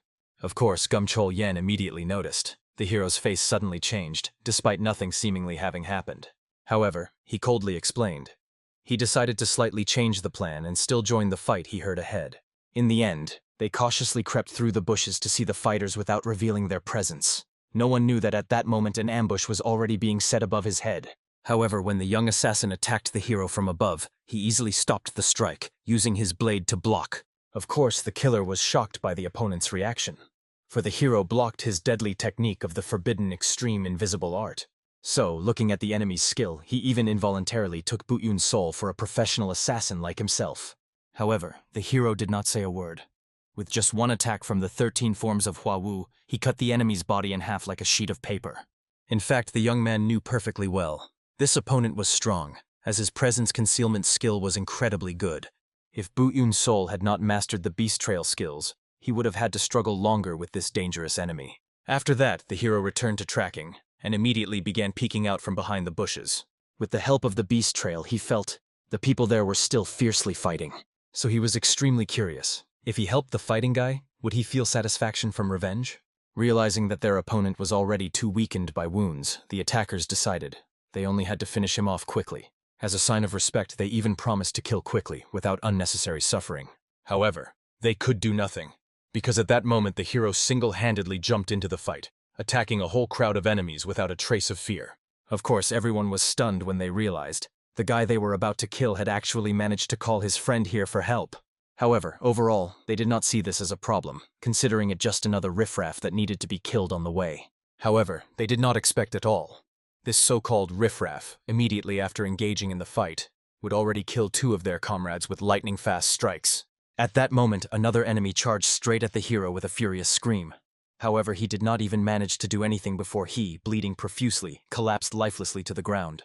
This murder was committed by the very guy whom Buu Yun Soul had engaged in battle to save him from certain death. But his hand was half severed, the wounds on his body were too deep and bleeding heavily. So the dying man gathered his last strength to deliver a final blow to his tormentor. After that, losing consciousness from blood loss, he died with a smile on his lips, rejoicing that he managed to complete his revenge, even at the cost of his life. At that moment, Gyom Cheol-yeon noticed Buu Yun Soul had finally finished his fight, dealing with everyone. He began enthusiastically praising his friend's incredible skills, patiently waiting for him to release the sword from his hands and relax. And at that moment, using a weapon resembling a large needle, he decided to stab the boy so that he would no longer relax, despite his high level of martial arts. But in the end, the traitor could do nothing. For although the blade was not in the youth's hands, he swiftly picked it up from the ground and then executed a flawless block. Immediately after that, the enraged hero attacked Gyom Cheol-yeon, realizing, because of this treacherous bastard, he could not ask the deceased the last question about his revenge. Of course, in Gyom Cheol-yeon's eyes, the reason for the hero's rage seemed super silly and ridiculous. Moreover, the traitor wanted to know, when did Buu Yun Soul realize that he was planning to treacherously kill him? However, for the hero, everything remained obvious from the very beginning. Last time, when they were hiding underground together, he clearly understood that the boy had hidden a lot of weapons. It was hard not to notice this, given his constrained movements. The body betrayed that the young man was hiding something at waist level. The only reason Buu Yun Soul did not expose him immediately, even knowing the truth, was his interest in the methods used by this young trickster. Moreover, the experienced warrior thought that observing who tries to deceive him would be very useful for future battles. And of course, Jim Chkol-yen went mad at such impudence. After all, he believed he had played his role flawlessly. In the end, the young man attacked, but none of his hidden blades managed to even scratch the enemy. And then Jim Chol-yen finally began to realize what he had felt about this guy all this time.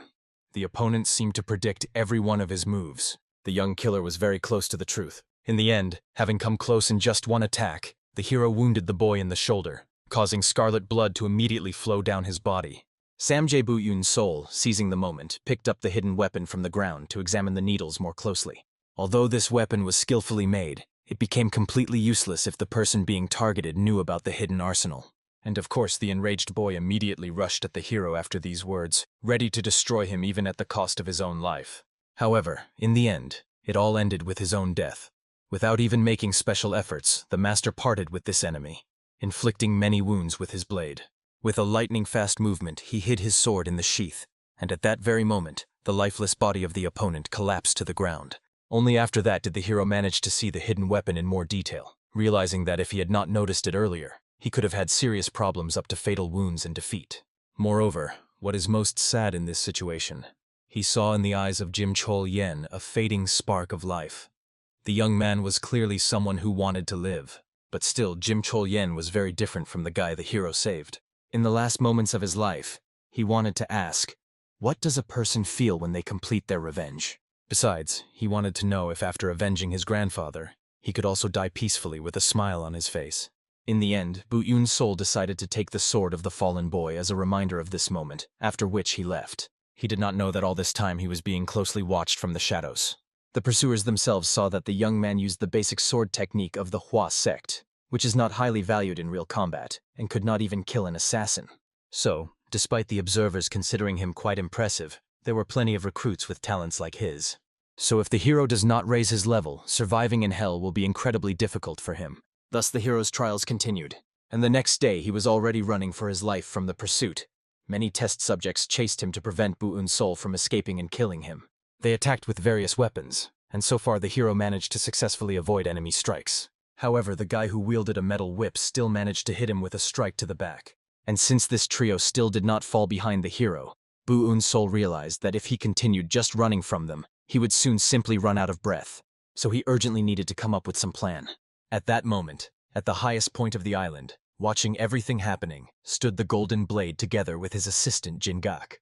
He decided to find out what the situation was among the test subjects, and it turned out that out of 86 people, only 41 remained alive. By that time, only 3 days had passed, so the Golden Dagger was even somewhat surprised that more than half of the test subjects had died. That means only worthy specimens surely remained in the exam, and he wanted to see how their skills would unfold. After that, he demanded that his subordinate give him the map he had kept with him all this time. At that moment, the hero continued fighting, delivering a couple of blows to the opponents. And although he ultimately lost his sword, he managed to disorient the enemies and escape again. Based on the characteristics of the enemy's weapons, it was obviously completely disadvantageous for him to fight them in open space.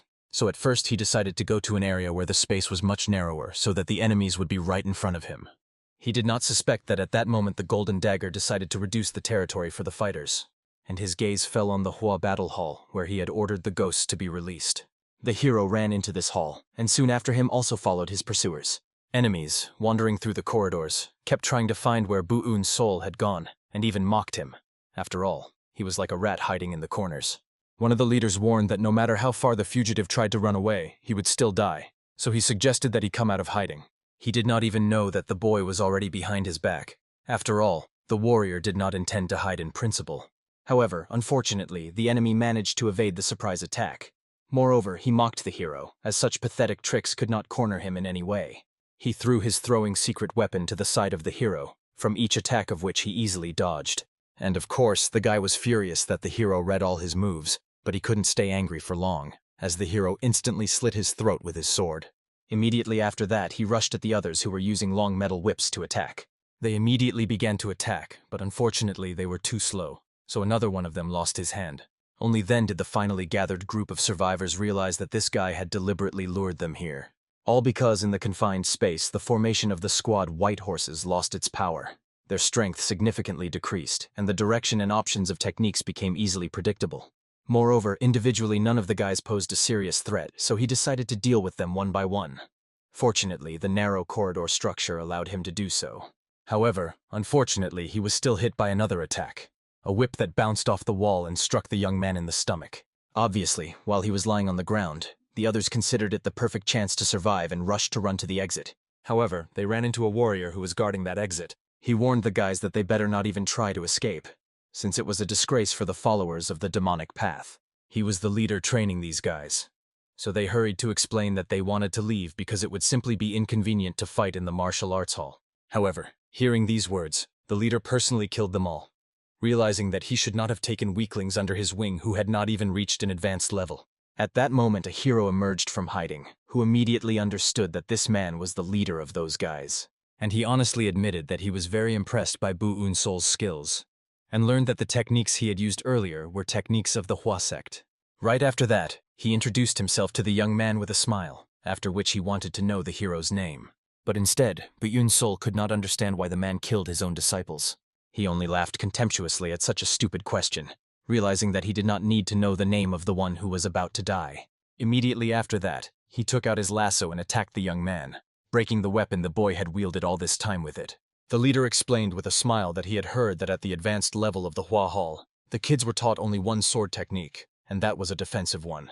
However, Buu Yun Soul wanted to know how the man knew this. Perhaps he had some network of informants that the hero was unaware of. And obviously the leader noticed how the young man became thoughtful right in the middle of their fight. After that, he attacked again and destroyed absolutely everything he touched, be it a wall or a person. With this man, there was really no advantage in fighting indoors, since the hero had fewer maneuvers to avoid attacks. Finally, the hero managed to fend off another attack, after which he gripped his blade more firmly, ready to continue the battle. However, the leader realized with disappointment that the boy's terrible sword technique would never withstand the power of the white horse with 9 tails style.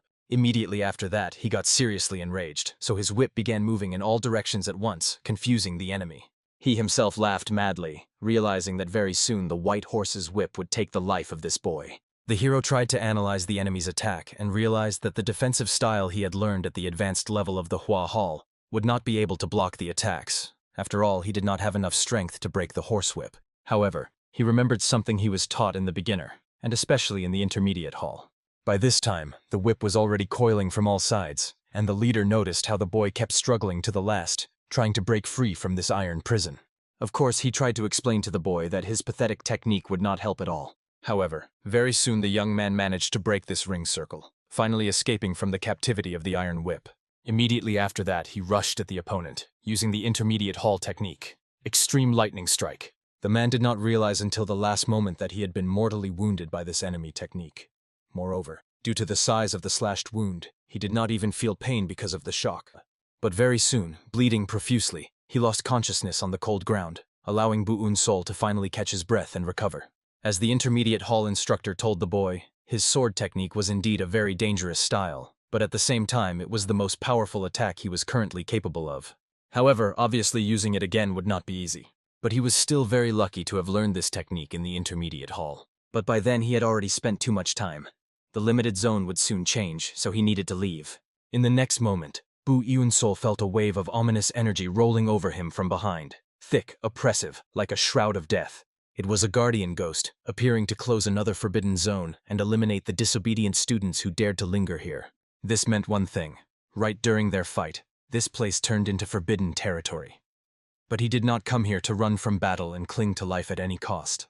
So everything must be resolved. With this thought, the hero decisively stepped forward, towards the ghost. However, no reaction followed. The guardian remained motionless, like a statue. Then Buu Yun Soul realized his chance. He just needed to slip past, taking advantage of this lull. He dashed to the exit, bypassing the ghost. But barely level with the guardian's figure, the young man felt a blow of such monstrous force that his entire body was instantly shackled by invisible chains. He didn't even have time to turn around to defend himself. The blade was already tracing a deadly arc toward his neck. In that last moment before inevitable death, animal instincts took over reason. Buu Yun Soul ducked, obeying pure animal intuition, and saved himself, sacrificing only a lock of hair cut by an invisible blade. But what frightened him most was something else. He didn't even feel how exactly the ghost struck. Without the beast's path, death would have come instantly, leaving no time even for a final thought. There was no choice left. Buu Yun Soul turned to face the enemy, deciding to keep every movement under close watch. Too late he realized his mistake. The ghost's outward calm deceived him. But as soon as the young man moved beyond the forbidden zone, the guardian struck lightning fast. The master saw instructions surfaced in his memory. When predators hunt herbivores, they do not always win by speed. After all, the prey can run in zigzags, making it harder to catch. And yet the excellent beast invariably succeeds in the hunt. The secret is simple. The predator times its attack to coincide with the prey's movement, turning its maneuver into a trap. Buu Yun Soul learned this lesson. He dashed to the side, trying to move as unpredictably as possible. At first, he made deceptive zigzags, and the ghost immediately blocked his path, standing like an impenetrable wall. Right after that, the young man dodged the strike with a somersault and bounced back, using the power of the beast's path. Now he had to force the enemy to reveal himself with some unforeseen move. However, On understood he was late. The ghost had already pressed the tip of the sword to his throat. But at the last moment, the guardian froze and hid the blade in its sheath. Buu Yun Soul still managed to jump beyond the forbidden zone boundary. However, in the end, he only managed to escape. If he met such an enemy face-to-face in open terrain, he would not be able to oppose anything. Buu Yun Soul could confidently say, this ghost was a true master of the highest level. Which means his own skill compared to this was insignificant, like a drop before the ocean. Only when the sun finally disappeared below the horizon, coloring the sky with crimson reflections, did Buu Yun Soul finally stop to catch his breath and reflect on the encounter with the ghost. He saw firsthand the skills of true masters, an incomparable, unattainable level. And that means the monster that killed his grandfather surely possessed a similar terrifying combat power. To defeat such an enemy, the hero had to surpass himself many times over. While the young man was catching his breath, he did not notice how another warrior had settled nearby, calmly sitting on a stone and wiping his bloodied sword. He quickly recognized Buu Yun Soul. He had been looking for him for a long time, having heard that this boy had managed to study the legendary beast path. The hero himself was struck that the stranger spoke to him so familiarly, as if they were old acquaintances. Apparently, this warrior also participated in the information network, like that guy with the whip, killed by his own leader. The young man stood up, intending to introduce himself, but changed his mind in the process. He saw no point in introducing himself to the warrior he was about to kill. A dead man does not need to know the name of his executioner. Immediately after that, he attacked. However, Buu Yun Soul did not even flinch. He easily dodged, having calculated the trajectory of the enemy's blade. Honestly, the young man was amazed. Thanks to animal instincts, the opponent instantly predicted the sword's movements. He could very well become one of the candidates for the position of Master of the Demonic Sect. But this was just another reason to get rid of this dangerous seed right here and now. He continued the fight, but the technique of his sword changed radically. But Yun Soul did not understand until the very end what the enemy meant by the seed of the demonic sect. Here he remembered the words of Oso Jinhui. Someone said that not everyone gathered here strives to become demonic masters. So this guy was a spy of the orthodox sects, but he could not be distracted from the fight. Suddenly, Buu Yun Soul felt a strange force, as if sucking energy from his body. A childhood memory surfaced. How he, together with his grandfather, examined the corpse of a man killed by a Hebei-style blade. Grandfather immediately understood what technique it was. There were no external wounds on the body, but all the bones inside were shattered. It was the calling card of that school. Internal energy was infused into the victim's body with every contact of the blade. The old man was curious about what sin the man had committed to attract the attention of the Peng clan master, warriors who rarely appeared in the martial arts world. Putting two and two together, Buu Yun Soul realized his opponent belonged to the Hebei Peng clan. The enemy was surprised by such insight and wanted to know how the young man managed to expose him. But Buu Yun Soul remembered another well-known feature of this clan, a powerful absorption technique, one of the fundamental internal energy techniques. The method was cunning, drawing the user closer to the enemy, but it was like a double-edged sword, capable of injuring the attacker himself. Recalling all his grandfather's instructions, the hero aimed his sword at the opponent. Now there was no point for the enemy to hide. He introduced himself properly and promised that the Peng clan would destroy all seeds of the demonic sect. But the most amazing thing happened next. When he was about to attack, Buu Yun Soul suddenly stuck his blade straight into the ground. Immediately after that, he dodged the strike, and the opponent, by inertia, slashed at the sword stuck in the ground. Using this moment, Buu Yun Soul kicked the enemy in the side, then pulled the sword out of the ground. Looking at the crouched opponent pressing his palm to his ribs, the young man realized his plan had worked. The warrior of the orthodox sect was angry that the demonic spawn used dirty tricks. Buu Yun Soul himself understood. Although the plan succeeded, the effect was not very powerful. Not surprising, the enemy's body had surely undergone many years of training, and the opponent had already found a way to minimize damage. The hero remembered the words of the advanced hall instructor about the technique of the late strike. At the moment of collision, the true speed was to be at least a fraction of a second faster than the enemy. Now, having turned the absorption technique upside down, it was possible to attack even more swiftly. It was necessary not to resist the pulling force, but to direct the sword straight at the enemy, only slightly changing the trajectory at the last moment. The enemy barely managed to defend himself. Otherwise, the sword would have pierced his head, sparing him from losing an eye. Only at that moment did the frightened orthodox disciple realize Buu Yun Soul used the absorption technique against him himself. However, the absorption technique of the Hebei sect was powerful enough to attract even stones from afar. Even martial arts masters could hardly reasonably resist this power. The warrior was sure. The boy was definitely no obstacle. He attacked again. But it was all in vain. The stronger the absorption technique became, the faster and deadlier Buu Yun Soul's sword became. The hero repeatedly avoided attacks and counterattacked. The opponent was furious. How many more times was this boy going to pull off his pathetic tricks? He attacked with full force, considering himself strong enough without special techniques. This was exactly what Buu Yun Soul was waiting for. This was the best moment to use the first Hua sword technique, the deep mystic blade technique. The enemies clashed in the final battle, each using their best technique. At first glance, only Buu Yun Soul appeared wounded. Many bloody streaks immediately appeared on his body. The whole point was that the opponent had received a mortal wound. He just needed more time to realize it. Falling to his knees, he finally understood that he had lost. Buu Yun Soul hurried to explain. The Hua sword technique was a rather risky plan. He had to endure the damage from all the enemy's strikes himself. The orthodox warrior could never have even imagined that someone could interpret Hua's sword in such a way. But the most unexpected thing happened next.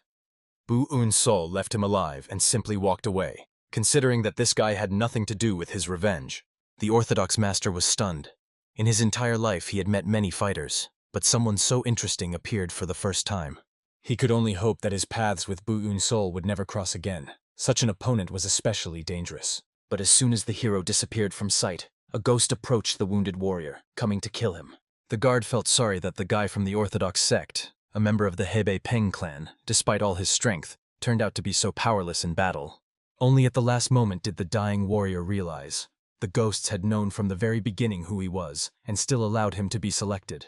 That means he greatly underestimated the demonic palace, for which he paid with his life. At that time, things were no better for Oso Jinha.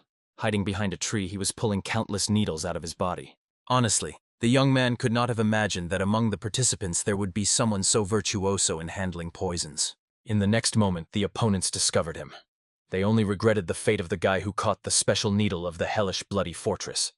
The poison was so strong that without an antidote, the victim would sooner or later die a painful death. Then Oso Jinha fully realized, even though he was a loner, there are still moments when it is much better to have a partner. At that very moment, the girl with icy calmness warned the unlucky fighter. No matter how skilled a warrior he was, no matter what incredible skills he had mastered, using a sword with only his left hand against a crowd was absolutely pointless. The surviving left limb simply would not allow him to cope with the onslaught. So the only reasonable decision for him now was to surrender meekly and allow himself to be killed without unnecessary suffering. Immediately after these words, as cold as ice, a whole crowd of ruthless killers rushed at the defenseless man, showering him with a hail of throwing needles, shurikens, and everything that came to hand in the heat of bloodthirsty excitement. Despite the fact that the warrior somehow miraculously managed to fend off the barrage of merciless attacks, another poisoned needle still hit him straight in the arm, piercing the flesh through and through. This fatal hit meant only one thing. If he did not immediately take the life-saving antidote, he would soon pay for his carelessness with his own life, writhing in agonizing convulsions from the poison. However, when the unfortunate man was already mentally ready to accept inevitable death, he suddenly heard a piercing cry of pain that definitely did not belong to him. At that very moment, one of the attackers fell dead to the ground. Someone was clearly attacking the bandits from an ambush with lightning precision. And of course, this mysterious savior turned out to be none other than the hero who came to the defense of his acquaintance So Jinha, not abandoning him in trouble. As a result, the brief fight that ensued ended with stunning speed. All the scoundrels who attacked the traveler instantly paid for their audacity with their worthless lives falling under the Avenger's blade. This is it. At that very moment, the terrified-to-death fighter hastily threw the sword from his trembling hands and hurried to explain to the hero that he had no intention of harming him. It was all a terrible misunderstanding. However, the savior paid absolutely no attention to his pitiful excuses. Instead, the warrior began methodically searching the bodies of the fallen enemies. Finally, he found among the corpses the coveted bottle with the precious antidote hidden inside. Thanks to this find, the hero could now deal much more easily and effectively with the remaining degenerates of the hellish bloody sect, without fearing their insidious poisons. When the warrior was about to leave this place without looking back, the terrified Sojinha desperately stopped him, explaining in a trembling voice he had been poisoned with a deadly toxin. But Buu Yun Soul, with a stone-faced expression, hurriedly explained to the guy. He had come here not to save anyone at all. His goal was to kill all the remaining participants, including Sojinha himself. He hadn't finished off the unfortunate man simply because he saw no practical sense in it at the moment. And basically, the young man deeply understood. The hero was absolutely right in his words. Even if the warrior mercifully gave him the life-saving antidote, Sojinha was still doomed to die eventually. However, the desperate guy had another, more tempting option to avoid death. He proposed to join Buu Yun Soul as an ally if he generously gave him the antidote and allowed him to survive. However, the boy still did not see a single compelling reason why such an alliance would be at all beneficial to him. Then the dying man hurried to explain the logic of his proposal. About 20 survivors remained, and besides the two of them, all other groups had already united into clans. No matter how incredibly strong a warrior the hero was, standing proudly alone against countless ruthless enemies was simply impossible. Numerical superiority would sooner or later crush him. But if he agreed to work together with Sojin-ha, who knew all the skills and weaknesses of the opponents, he would definitely gain an advantage in the upcoming battles. The warrior solemnly swore that if the savior preserved his life, he would never betray him for anything in the world. And indeed, from everything Buu Yun Soul remembered about this guy from previous encounters, he gave the impression of a somewhat proud and independent fighter, but by no means a treacherous traitor ready to stab someone in the back. The terms of the deal were extremely simple and clear. Until only the two of them remained in this bloody tournament, they would fight side by side, not directing deadly blades at each other. And in the end, after thinking over the benefits of this unusual alliance, the hero made a fateful decision and handed the boy the life-saving antidote. Of course, Sojin-ha immediately began pouring precious potion on his wounded hand to quickly remove the poison from his body before it was too late. However, the hero suddenly caught a painfully familiar ominous sound from afar. Another cursed forbidden zone appeared in this arena of death. The warrior hurried to urge the slow Sojin-ha to leave this doomed place immediately, not wasting precious moments. However, he could not understand the reason for such sudden panic in a hurry. After all, this zone was still formally not prohibited. But the hero hastily explained the simple logic. If the overwhelming majority of zones were already sealed, and suddenly another forbidden area appeared here, it means that very soon all the survivors will gather right here. But they no longer managed to escape unnoticed, for a huge bloodthirsty crowd had already surrounded the two with a dense, impenetrable ring of bodies and blades. Now it was hopelessly too late to escape by flight. The trap had snapped shut. However, among all the enemies surrounding them, one unusual guy immediately caught the young man's eye, clearly different from all the other ordinary fighters. In the end, the two warring factions that had come together saw no point in waiting for someone to attack first, losing the initiative. Therefore, one of the leaders suggested starting by getting rid of the wounded and defenseless too. They were well aware of the sinister reputation of Buu Yun Soul, and had heard a lot about him, the young man who mastered the beast's path from the Nyangya pavilion. And it was known about Sojin-ha that his fencing was quite good.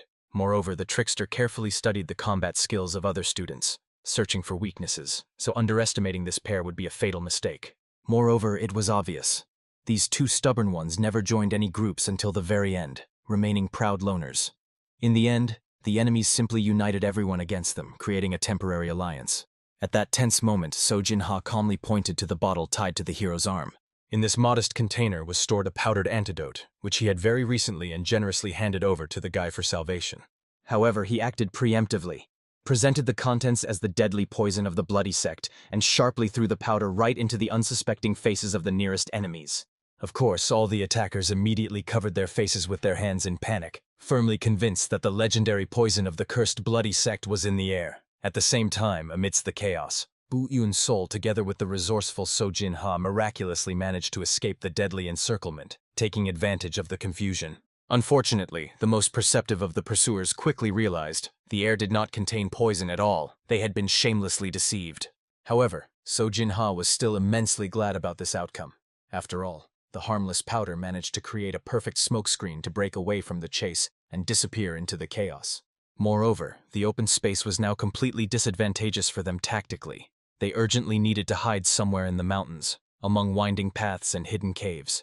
The hero was thinking exactly the same thing. It was necessary to find a cave that would play to their advantage in defense. And the warrior knew one very suitable one. It was a shelter with a narrow, easily defensible entrance, but extremely spacious inside. An ideal position for defense. The cave that Buu Yun Soul confidently chose greatly surprised Sojin-ha with its thoughtfulness. It seemed the hero had seriously prepared for the trial from the very beginning, calculating all the options. So the legendary technique of the wild beast was clearly far from the last deadly trump card hidden up his sleeves. That was why the guy became even more interested to find out who exactly was the mysterious Buu Yun Soul, hiding so many secrets. However, to their greatest misfortune, as soon as they finally reached the cherished cave, a sinister dark fog suddenly appeared before the astonished fugitives. And from the swirling haze, one by one, ghosts began to materialize, who until that moment had been scattered across the entire area. This meant the cave zone had become forbidden. The area was sealed. This also unequivocally meant that the incorporeal guardians had been vigilantly watching their every step from the very beginning. They specifically made the cave a forbidden territory precisely when they saw that the fugitives rushed here in search of shelter, a real trap. However, fortunately, as long as they did not cross the fatal boundary of the mystical fog, the ghosts would not attack them according to the rules of the trial. And since they would inevitably have to fight the pursuers to the death anyway, Buu Yun Soul reasonably considered this territory was by no means the worst place for the decisive battle. After all, behind their backs was a forbidden zone inhabited by ghosts. So it was like fighting in a narrow cave with a tightly closed exit. The enemies could only attack from the front. In the end, the cornered young men simply had no choice, so they armed themselves with their faithful swords, preparing to meet fully armed those who dared to come for their heads. Very soon, the bloodthirsty enemies finally gathered together, forming a threatening line in front of the two cornered but unbroken fighters. However, the warriors were filled with steely determination to fight to the end because they knew perfectly well, as long as the ghosts were behind them, if even one enemy carelessly crossed the fog boundary, they would be instantly and mercilessly killed. However, the overconfident crowd seemed not to have even thought about this danger in the heat of bloodthirsty excitement. So the attackers only contemptuously mocked the pathetic bugs who were only senselessly delaying their inevitable death. After that, the enraged horde rushed at them with war cries. Meanwhile, the Golden Dagger Overseer watched all this bloody action attentively and detachedly. Now the final battle of the tournament was unfolding, which was supposed to determine the 10 most worthy winners of this slaughter. The enemies used absolutely all available throwing weapons, treacherous poisons, everything that came to hand in a desperate attempt to overcome the defenders. But so far, none of the guys had been seriously wounded. They fought like lions. Now that Sojin-ha was no longer poisoned by the cursed blood sect's poison, he felt much freer and more liberated in the heat of battle, easily dodging attacks and killing enemies one by one with precise accuracy. Soon these two indomitable warriors, having dealt with another group of unlucky opponents, finally faced each other back to back. However, there were still too many enemies thirsty for their blood. The countless horde did not thin out. But Sojin-ha was completely exhausted. His breath was interrupted. So the warrior had already mentally accepted the inevitable. Here he seemed to die, fallen in battle. However, after these doomed words of his comrade, the hero Buu Yun Soul suddenly remembered the dear face of his beloved grandfather, when he faded away with a peaceful smile on his lips, unafraid of the end. This painful memory instantly ignited in the young man an indomitable thirst for life. After all, he clearly understood that he could not die here until he avenged. In the end, the warrior, like a mad beast, began to attack fiercely, mercilessly cutting down every enemy who dared to approach him within striking distance. All those around finally realized how deadly dangerous this obsessed opponent was in his fury. Therefore, all the forces of the Alliance were immediately thrown in to kill him at all costs before it was too late. At that moment, the young man calmly placed his palm on the hilt of his sword, trying to sharpen all his senses to the limit, and move as his infallible animal instinct commanded, shutting off reason. Moreover, he suddenly remembered the wise words of his mentor, which reminded the boy he had already mastered the legendary art of swordsmanship, available only to the chosen. The young man applied this ancient art at the decisive moment, ultimately defeating 4 furious fighters who rushed at him with a single lightning-fast strike. However, unfortunately, being too absorbed in thinking about technique, he carelessly let an enemy attacking with bare hands without weapons get too close. His inhuman strength was so great and crushing that the sword began to crack plaintively along the entire length of the blade under the terrible blow of the iron fist, and the hero was thrown far back by an explosive wave of monstrous energy. Of course, Sojin-ha immediately panicked, fearing for the life of his fearless comrade, with whom he fought side by side. However, the enemies only laughed maliciously at this touching fright, firmly understanding Buu Yun Soul was surely already dead. And only then did the boy finally realize the true reason for his comrade's panic terror. After all, he had been thrown straight into the very heart of the forbidden zone beyond the border of the deadly fog. At that fateful moment, the ghost guardian had already materialized right above him and prepared his ghostly sword to behead the daring boy with a single strike.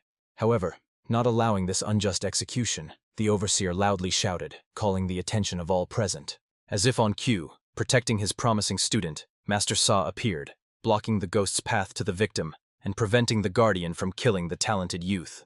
Immediately after this stunning rescue, the boy, scared half to death, lost consciousness from the shock experienced, collapsing weakly to the ground. The overseer immediately drew a dagger and rushed to him headlong. He authoritatively ordered to bring the impeccable healer immediately, before the boy finally gave up the ghost. There was no time to delay even a moment. He did not care at all that he had unauthorizedly stopped the sacred third trial, violating the ancient order. The overseer solemnly promised to take full responsibility for such a daring decision before the superiors.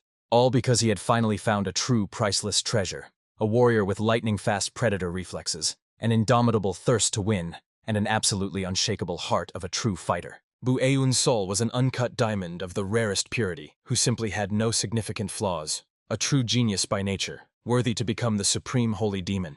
Soon, the gray-haired old man appeared to confess and report his unauthorized actions to the authorities. The leadership was extremely intrigued. Why had the Golden Dagger so boldly disobeyed direct orders? After all, the number of candidates who were supposed to enter the demon school's top 10 was exactly 10 chosen ones. And according to the pavilion chief's plan, 2 more were supposed to faithfully serve as the ears and eyes of the holy demon. In total, there were supposed to be exactly 12 contenders. However, the Golden Dagger boldly stopped the trial, although there were still 2 extra contenders left. Obviously, severe punishment for such a willful act would inevitably follow, but the man was mentally prepared for any consequences. The elder was also extremely worried before the arrival of the powerful envoys from the 10 demon schools, for he had no idea how they would react to such a blatant violation of ancient rules. But the old man perfectly understood. The eyes of the 10 demon schools were as sharp as his own, so they would definitely understand everything. Soon, after the bloody trial ended, the hero finally came to his senses. However, he awoke in a completely unfamiliar room, where a sharp smell of healing herbs and medicines lingered. He must have been taken to a place where the wounded participants of the tournament were carefully cared for. Moreover, all the wounds on his battered body had miraculously healed without a trace. Not only the external injuries, but even the internal traumas received from exhausting training. This clearly meant the doctors of the demon path were much more skilled healers than Buu Yun Soul had expected from them. After changing into clean clothes, he left the chambers to find at least one living person. The warrior immediately met a helpful servant, who respectfully greeted the young master and decided to escort him. When the hero entered the spacious hall, he saw many students who were carefree feasting in the dining room at that time, devouring incredibly delicious dishes with gusto. After that, he decided to ask the servant where they were. It turned out that this mysterious place was called the Heart of Hell. Obviously, Buu Yun Soul had never been here before during all his research of the territory. That is why the young man did not recognize this area at all. The servant himself respectfully asked the young gentleman to order any dish he wished. He could prepare absolutely everything the guest desired. However, the modest Buu Yun Soul asked to bring only 2 bowls of noodles. He ordered 2 bowls because he and his grandfather always ate noodles, and the second portion was just for his grandpa out of old habit. At that moment, So Jinha joined the hero's table, thinking the boy was a true noodle lover since he ordered 2 hefty bowls at once. After that, he was silent for a moment, and then thanked Buu Yun Soul for saving his life. If the warrior had not participated in that final battle, So Jinha would surely have become a wandering spirit, roaming through the clouds in the world of the dead. However, Buu Yun Soul had no idea what kind of salvation was being talked about at all. After all, he had just finished off an enemy who happened to cross his path. Therefore, So Jinha had to patiently explain. After the 3rd trial, there should be strictly 12 people left. However, the chief instructor unilaterally interrupted the sacred trial to save the hero, and as a result, 14 survivors remained. Therefore, So Jinha truly survived thanks to the hero and sincerely wanted to thank him for it. Moreover, he was quite surprised. Buu Yun Soul really knew nothing about what had happened. Although this is by no means strange, considering that the young man almost instantly lost consciousness. 4 long days passed since the completion of the trial, during which the hero could not come to his senses. However, they were incredibly lucky. In the heart of hell was a flawless doctor, who was also called the Mad Healer. Once he was known as a man with a divine hand and the greatest healer in all lands, but when he failed to cure his beloved's illness, he fell into madness from grief. Buu Yun Soul had heard of this legendary man.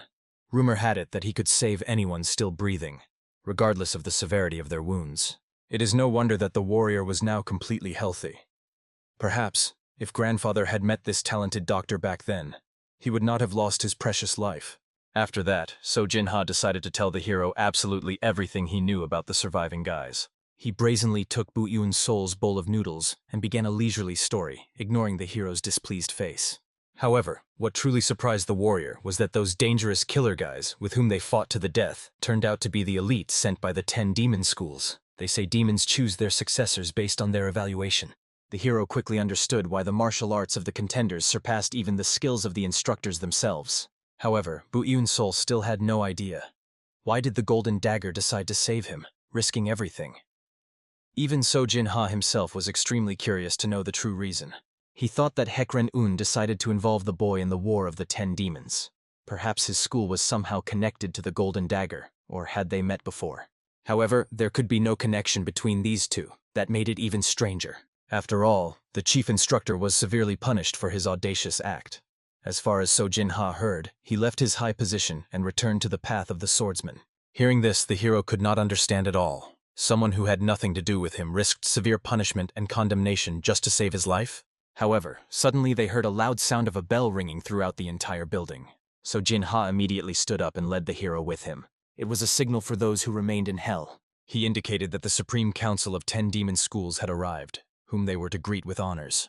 Soon Master Jingok lined up all the students to present them to the arriving lords. However, despite so many people entering the door, not a single step was heard.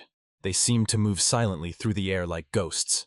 The very first thing when the masters entered, the elder immediately pointed a finger at the hero. The head of the Death Behavior School division offered the boy to become the successor of their ancient school. However, very soon it became clear. The old man was addressing not him at all, but the guy who was standing behind his back. He proposed to him to become the successor of the School of Commanding Death. The young man explained that he had only honed sword techniques and had never practiced the art of the spear. However, for the old man, it did not matter at all. He clearly saw that this young man was born to master the spear of death's command, since the boy trained his body and his talent was perfectly suited for studying the spear. Studying fencing, he would not have achieved greatness even with such strong bones and physique. So he immediately led the young man with him in order to henceforth teach him the entire art of the spear. After that, it was time for another old man to choose. He immediately introduced himself. This ancient elder was the head of the blood-hardened Castle of 10,000 Poisons. Everyone who heard his name shuddered with horror. After all, this legendary poison master was capable of killing all living things within a radius of 3,000 meters with just a wave of his hand. And of course, the old man immediately turned his keen gaze to the young man So Jin-ha, suggesting that he become the successor of the blood-hardened castle. Of course, the young man was stunned, even despite the fact that he had been called a genius all his life. He could not believe that they wanted him to join the castle that was preparing poisoners. The vice-captain explained at that time, "The most terrible poison in the world is a poisonous heart." Even before the third trial began, So Jin-ha cold-bloodedly tried to use the girl from the training hall to kill all the other students. And when he failed to do this, he simply killed her to hide all the evidence. So Jin-ha tried to prove it was originally her idea, and she was the first to attempt his life, so calling it murder was an exaggeration. But the vice-captain did not blame the young man at all. The fact that he could cold-bloodedly take many lives without hesitation for his goal means that his nature was perfectly suited for the art of poison. It was admirable. So, in the old man's opinion, So Jin-ha could consider himself a talented swordsman. But that alone was not enough to look down on the world of martial arts. Only the chosen ones can crush the world with blade and sword, and So Jin-ha had much more talent for poison than for the sword. However, compared to Buu Yun Soul, So Jin-ha did not consider himself chosen at all. After all, the hero told him that he first learned to wield a sword during the tournament, yet his abilities were not inferior to those of So Jin-ha, who had been honing his skills for 10 years. In that case, there was no choice. He decided to join the blood-hardened castle.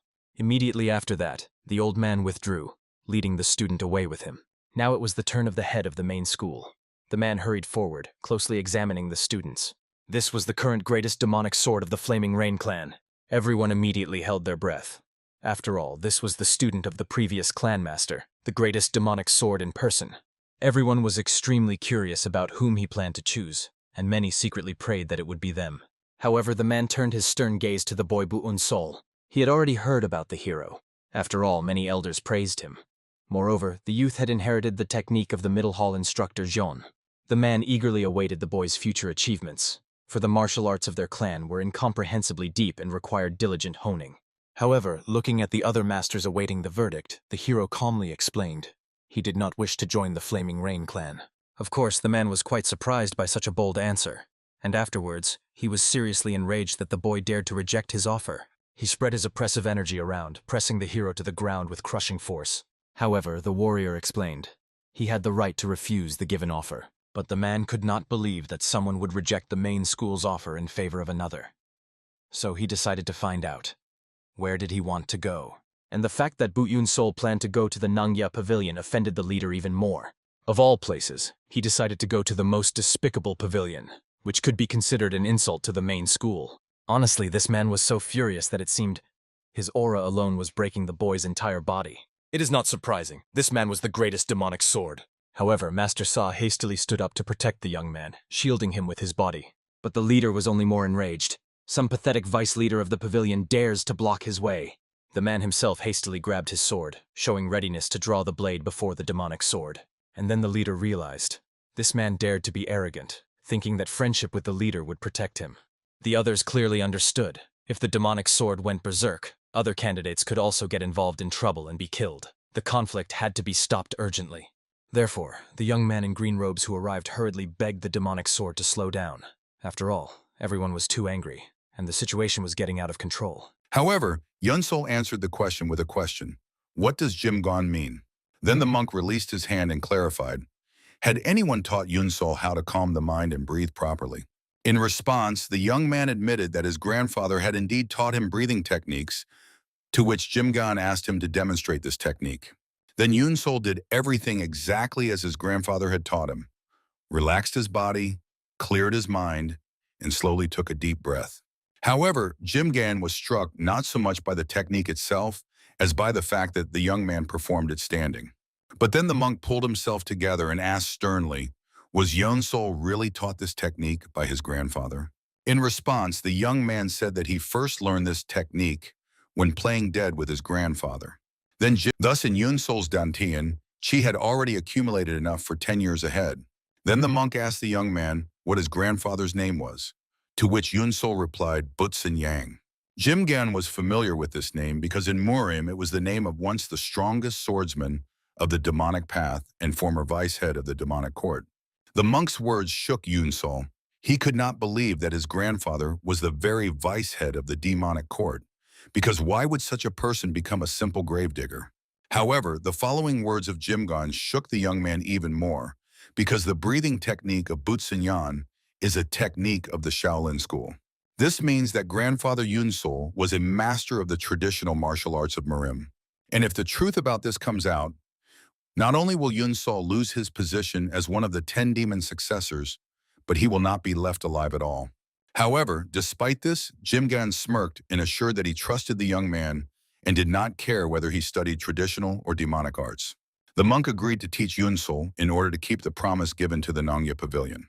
However, if Yun Soul teaches this breathing technique to anyone else, Jim Gon swore that he would kill him and everyone connected to him. Nevertheless, despite the threat, Yun Soul calmly and respectfully bowed to his master. Such an answer satisfied Jim Gon, and he asked the young man, does he know the difference between traditional and demonic Qi cultivation techniques? Predictably, Yun Soul did not know the answer, so Jim Gon explained that the Qi cultivation techniques of Murim are natural ways of accumulating internal energy in the human body. The demonic path, on the other hand, uses all necessary methods, which allows accumulating a large amount of energy from the very beginning. However, such methods go against nature. That is why, over time, masters of traditional martial arts of Murim ultimately attain superior true Qi. The technique that Jim Gon is going to teach Yun Soul goes beyond demonic martial arts. This technique is the most excellent and wondrous of all. However, such superiority has its price. The price of studying it is an unimaginable pain that makes you want to eat your own fingers. Only those who can endure such pain will gain a body fully attuned to inner energy. Once Jim Gon was the master of the Azure Dragon Temple in Yunnan, but he was falsely accused of murder and expelled, his Qi sealed. During its restoration, Jim Gon received help from the Nongya chamber, and therefore promised to give them his equipment to pay off the debt. However, first Jim Gon will test the youth, simultaneously piercing all his acupuncture points with his true Qi. This is necessary so that all the meridians of Yun Soul are clear for studying the technique. Usually this is done slowly and carefully, but since Jim Gon will affect all points at once, Yun Soul will be incredibly painful. Therefore, Jim Gon suggested to the young man to surrender immediately, but he declared that he would manage. Then Jim Gon began the trial and struck all the acupuncture points of Yun Soul with his Qi. However, to the monk's surprise, the young man remained silent and looked unperturbed. And only when the trial ended did Jim Gon realize that Yun Soul never had polluted energy in the meridians. From this discovery, the monk suddenly burst into unhealthy laughter, which made Yun Soul feel uneasy. And then Jim Gon said with a smile that he would teach him his technique of Qi refinement. Half a year passed from that day, and all this time Yun Soul lived and trained on the summit of the Iron Peak. To test how well the student had mastered the technique, Jim Gon threw a boulder at him with all his might, but it shattered against the matured youth like against a rock. Then Jimgon, with a satisfied smirk, admitted that Yun Soul needed only half a year to master what had taken him 3 whole years. Moreover, the student was able to disperse the chi accumulated inside himself after studying the circulation technique. Yun Soul unlocked his potential and achieved significant progress in a short period of time, and he also became much healthier. That is why today Jimgon decided to conduct the final test for his student. Yun Soul had mastered only the first of the 8 levels of the circulation technique, and now he had to move on to the second. However, while mastering the first level, Yun Soul did not feel pain. The transition to the second felt as if his bones were being scraped with a blade. The fact is that as soon as someone reaches the second level of the technique, their bones and muscles instantly gain maximum efficiency. However, such sudden changes immediately begin to burn the body. Therefore, in the next moment, Jimgon jumped to the disciple and ordered him to discard all unnecessary thoughts and concentrate. Due to the sudden changes, Yun Soul's body was unable to contain the true chi, and at such a pace the young man risked serious internal injuries. Therefore, Jimgon had to pour his own original chi into the disciple's body. And it worked. The pain subsided and Yun Soul was finally able to breathe in. However, in the next moment, the strength left Jimgon and he almost lost consciousness. Yun Soul immediately rushed to the teacher's aid and asked, why did he give away his original chi? However, Jimgon told his disciple not to worry, and later explained that he would not be able to leave the Manhwa pavilion if Yun Soul did not properly master the technique. But the young man understood that although the master was strict, he was actually very caring. Therefore, Yun Soul thanked Jimgon and vowed that he would never forget what he had done for him. However, in response to the gratitude, the monk suddenly ordered Yun Soul to forget about his existence. These words reminded the young man of Master Sao. He also told him that it would be best to forget both favor and resentment. Yun Soul found it strange that both his teachers spoke about such a thing. However, then Jimgon stated that he was only able to reach the 5th level, and therefore if Yun Soul really wants to repay him, he should reach the 8th level of technique. In response, Yun Soul swore that he would definitely achieve this. Then Jimgon declared that Yun Soul no longer needed his guidance, since he had reached the 2nd level. And since Yun Soul needed to master not the circulation technique, but the basics of martial arts, he must climb the rock at the western edge and train there. Yun Soul was slightly surprised by the master's decision, but he unquestioningly obeyed his will and asked him to take care of himself as a farewell. After 3 months, the Cloud Squad returned to the Manhwa Pavilion after completing the mission. And the squad was led by Baekhyun, who however did not hurry to report to the vice chief. Soon the vice chief Danhan himself found the commander on the roof and with a smile asked why he had not come straight to the Azure Wind Pavilion. However, Baekhyun answered the question with a question. Why did the vice chief bring the successor to the pavilion, who was supposed to go to the Fire Rain Sword School? In his defense, Danhan had to explain that in fact it was Yun Soul's choice. He was the one who declined the offer from the sword school. Baekhyun was struck that the youth voluntarily chose their pavilion, to which Danhan shyly admitted that he practically had to fight the demonic sword, Wihyokun. Therefore, Baekhyun should be proud of the young man who preferred their pavilion over the sword school of the Fiery Rain. However, Baekhyun revealed that because of this, the sword school did not choose any of the 10 successors, and their leader expressed his disappointment about this. This was exactly what troubled Baekhyun. The demonic palace is dangerous for the Manhwa pavilion, which is already poorly regarded. But in response to the commander's objections, Danhan smiled and reminded that the goal of the Manhwa pavilion is to master martial arts, not political power. At these words, Baekhyun snorted irritably and declared that these were just their ideals. Nevertheless, now Baekhyun urgently needed to meet with Yun Soul because his position as one of the successors was under threat. Just a month ago, Yun Soul went to the once great thief Yagello to learn his technique, Swift Phantom. Many students who studied it became cripples because they could not keep up with the rapid changes. However, to Yagello's great surprise, Yun Soul mastered this technique and achieved proficiency in just 1 month. After that, Yagello left the Manhwa pavilion, as he had finally found a successor and passed on the movement technique to him. Now all that remained for Yun Soul was to perfect it independently and practice, which he did day and night. It was on one of those days that Danhan and Baekhyun found him. The vice chief was pleasantly surprised by the fact that Yun Soul successfully mastered the fast phantom of Master Yagello. However, Baekhyun was convinced that this art could not be mastered in a short time, So he decided that Yun Soul had been learning the technique since his arrival at the Nongya Pavilion. However, Danhan explained with a smile that last month Yun Soul studied the improvement technique under Master Geumgon on the Iron Spear. The vice chief's words shocked Baekhyun, because that means the rumors that Yun Soul mastered the Beast Path in just 2 weeks are also true. And even more so, Master Sao gave the young man water from the Star Spring, which helped him to early open the transcendental nerve plexus. Nevertheless, Baekhyun reminded the vice chief that it was precisely because of Yun Soul that the demon successors became 14 instead of 12. Because of this, all 10 demonic schools had claims against the demonic court. Danhan guessed that the heads of the schools were stunned when they were ordered to teach their martial arts to 14 successors. The essence of the 10 demon successors is to train masters who will later kill their mentors.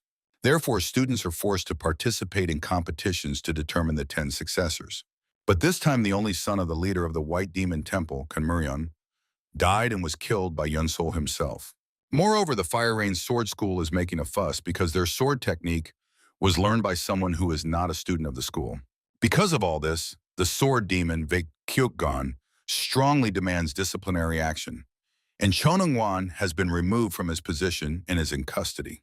From all this information, Danhan got a headache and tiredly asked, "What exactly do they want from Yun Soul?" In response, Baekhyun explained that the Fire Rain School and the White Demon Temple want to verify whether Yun Soul is truly qualified to be one of the 10 successors. And they also want to make sure that Yun Soul will no longer wield the sword. Danhan considered such demands nonsense because Yun Soul is already a disciple of the Nongya Pavilion, and demanding that he not use the sword is simply ridiculous. However, then Danhan noticed that Yun Soul was looking in their direction, and in the next moment, the young man jumped up to the vice chief with Baekhyun. Danhan introduced him to the squad leader Cloud and praised him for his success in mastering the technique. However, when Baekhyun was about to speak to the young man, Danhan immediately interrupted him. Then Yun Soul firmly stated that if something happened because of him, he would take full responsibility. Danhan realized that the young man had already heard everything, for which Yun Soul apologized and explained that he used the technique of the mind's eye of the beast path.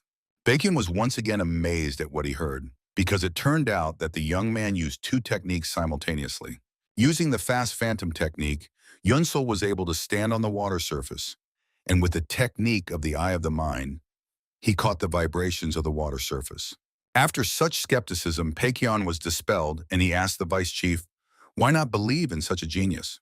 The question surprised Danhan, and he reminded that the demonic palace not only wants to test Yun Soul, they want to kill him.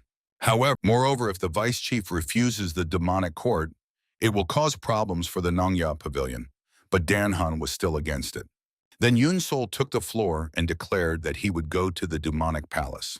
Danhan wanted to object, but Yun Soul reminded that the demonic palace only wishes to improve its image, and if they kill him, it will only harm them. And more importantly, as a disciple of the Nongya Pavilion, Yun Soul did not want to avoid the battles that he encounters on his path. Baekhyun agreed with the young man and added that they should take the chance so that the Nongya Pavilion would not be disturbed in the future. Only after this did Danhan finally allow Yun Soul to undergo the trial, but on one condition. If he passes the trial, he must make the White Demon Temple and the Fire Rain School forgive what happened. In response, Yun Soul swore that he would do it, and the next day he arrived at the gates of the demonic court. When Yun Soul first came here, he knew nothing about martial arts. But now he was to return to the demonic palace as the successor of the Nongya Pavilion. The guard accompanying him explained that this comprehensive pavilion is called the brain of the demonic court. This place is responsible for administration and planning, and is comparable to the pavilion of the chief strategist in the Mirim Alliance. And it is here that Yun Soul learns about the trial he must undergo. In the office, the head of the comprehensive pavilion, Baek Chong-chon, was already waiting with his secretary. After the words of the head slightly surprised Yun Soul, prompting him to clarify, "Aren't the demonic palace and the 10 schools the same thing?" Then Chong-cheon had to explain to the young man that the demonic palace is a union of all the schools of the demonic path, created jointly with the 10 demon schools. These 2 concepts cannot be separated, but it cannot be said that they are completely identical either. Usually someone from the 10 schools later becomes the head of the demonic court, but the reverse is unfortunately not true for a former head. It was then that Yun Soul realized that the schools in the demonic palace simply cooperate, and there are many schools of the demonic path that do not like this. Meanwhile, Choncheon continued and revealed that in reality, 10 demon successors are needed to train them into warriors capable of destroying the masters of Murim. In other words, the tournament of the 10 successors was a plan of the demonic court to eliminate the high-ranking officials of the Murim alliance. The 10 schools initially rejected this idea until one day they finally sent their students. And it was during the last tournament of the 10 successors that all these people met their death because of Yun Soul. Therefore, Choncheon asked the young man a question. Does he understand that the demonic palace wants to punish him under the guise of a trial? However, in response, Yun Soul firmly stated that he understands everything and agrees to any trial. Choncheon was pleased with this answer and finally decided to get down to business, as the conversation had dragged on. The Fire Rain School and the White Demon Temple provided Yun Soul with a service, namely the opportunity to enter the pavilion of 10,000 demonic truths. Then Choncheon showed Yun Soul a golden plate that would allow him to access the first of the 3 floors of the archive. But even on just one floor, there are 25,000 books on martial arts. They will give Yun Soul a great advantage, but in reality this service was done so that other schools would not speak ill of the demonic court. As for the trial itself, Yun Soul must withstand 5 attacks from a martial arts master chosen by the White Demon Temple. Chief Instructor Hyokrion left his post so that Yun Soul could pass the tournament. Choncheon asked him many times about the reason for this decision, but all he answered was, "You will find out soon yourselves." Therefore, Choncheon hopes to finally see the answer to this question. Having received a golden plate from the chief, Yun Soul left the office, but in the corridor he immediately met Instructor Chin. He was already aware of the trial and nevertheless was glad to meet his student. However, then Chin noticed Yun Soul's pass to the pavilion of 10,000 demonic truths. Since Yun Soul was his student, Chin decided to give him advice. No good deed is done without a reason. Usually behind it there is always some evil intention or design. At the same time, Chin was still confident that Yun Soul could find opportunity even in danger, because all trees grow from roots. In response, Yun Soul thanked the instructor and promised to remember his words. Soon the young man stood before the entrance to the pavilion of 10,000 demonic truths, and to his surprise, the archive was hidden in a mountain. However, inside the pavilion was not a cave at all, but a strictly organized library. Yun Soul could not believe that all the books here were dedicated only to combat techniques. Nevertheless, his time in the archive was limited, so Yun Soul hurried to begin studying. However, after reading several books, he realized that this place was truly a trap. The fact was that the books described secret techniques, but none of them could be mastered in a day, and if one got too absorbed, they could just waste their time. This was exactly what the Fire Rain School with the White Demon Temple intended. They wanted to confuse Yun Soul, but he remembered Chin's words about the necessity of extracting opportunity from danger. Also, the instructor said that trees grow from their roots, which enlightened Yun Soul. He immediately began searching for books on the combat techniques of the Nongya Pavilion, and soon he found a book titled The Wandering Beast Reversed. Yun Soul devoted the entire rest of the day to studying this technique. The next day he arrived at the great training hall of the demonic court to undergo the trial. There, the former martial arts master of the demonic court, Gyobun, who would oversee the trial, was already waiting for Yun Soul. Besides him, among the judges was the leader of the squad's secret shadow from the school's Sword of the Fiery Rain, Unsen. Also present was the head of the hall Deep Secrets from the pavilion Nangya, Master Ninhak. And the last was the commander of the squad Silent Dragon from the temple White Demon, Gunfian. Then Jobun reminded everyone gathered that this trial was conducted at the request of the temple White Demon in the school Fiery Rain, in order to check if Yun Soul was sufficiently qualified as the demon's successor. However, if the young man passes the trial, White Demon and Fiery Rain must promise that they will no longer remember the past. In response to the demand, Unsen and Gunfion assured that in that case they would have no further claims. Then Yobon officially announced the start of the trial, and Gunfion volunteered to conduct it. He approached Yun Soul and explained the conditions of the trial. The young man would pass if he could withstand 5 attacks. In response, Yun Soul said nothing, only drew his sword and took a defensive stance. Then Gunfian began preparing his first of 5 attacks. However, the head of the temple White Demon ordered him to kill Yun Soul during the trial. But Gunfian did not want to spoil relations with the Nongya pavilion, so he decided simply to cut off the young man's hands during the fifth attack. In the next moment, the steel ribbon, like an arrow, rushed towards Yun Soul. However, the young man managed to jump back, avoiding the first strike. Gunfian wound the ribbon back onto his wrist and explained to Yun Soul that this technique is called Heart of the White Demon. However, the squad commander had to admit that the young man had mastered the basics well. Then Gunfian moved on to the second attack and used a technique called Descent of the Spirit of the White Demon. At that very second, not one but 7 razor-sharp ribbons shot at Yun Soul like arrows. However, this time Yun Soul did not dodge. On the contrary, he charged straight through and managed to slip past the blades. Gunfian praised the young man, but then warned that now he should be ready, because the third attack would be a technique called Chaotic Shadow of the White Demon. In the next moment, a real hail of blades and edges rained down from the sky onto Yun Soul. But the young man could not understand which of them were real and which were just illusions. Then Yun Soul decided to simply dodge all of them using the Fast Phantom technique. And to Gunfian's surprise, the young man managed to get away with only a few cuts. However, Yun Soul understood that if he really wanted to kill him, he would have done so already. But Gunfian himself was no longer so sure that he could so easily cut off the young man's hands. And in the next moment, Yun Soul was blinded by a cluster of whitish light. Because of this, he could not see the essence of the enemy's technique, which made him realize he would die if he did not urgently do something. But suddenly, Yun Soul remembered the book, The Wandering Beast Reversed. At first, he thought that this book simply spoke poorly of the Nongya Pavilion, but in the last chapters, it detailed the weaknesses of the beast path. Most likely, the author of this book wrote all those insults at the beginning, just so that only the students from the Nongya Pavilion would continue reading it. And the book said that the beast path is not omnipotent and operates only on the basis of instincts, which is characteristic only of animals. A true master must think and strengthen feelings only when necessary. This is exactly what Yun Soul did, thanks to which he was able to avoid a deadly blow.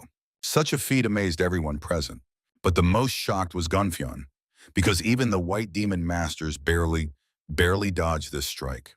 However, now he understood why the White Demon and Fire Rain united to get rid of Yun Soul, because in the future this young man will become the root of problems, so he must be eliminated in advance.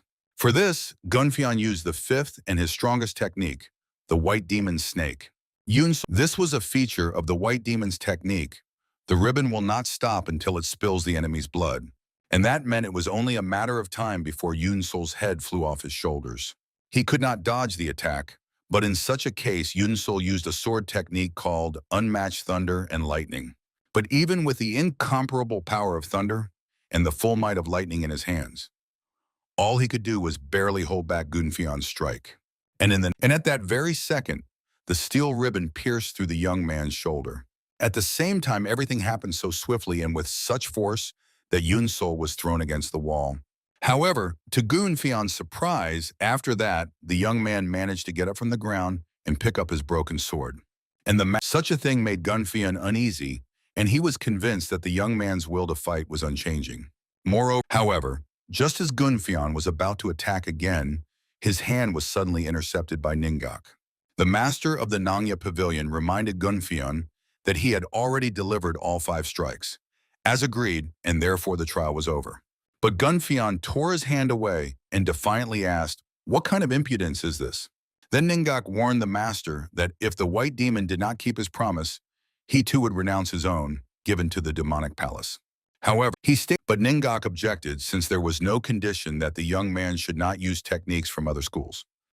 However, Master Ningok's words were perceived by Unsan as an attempted insult.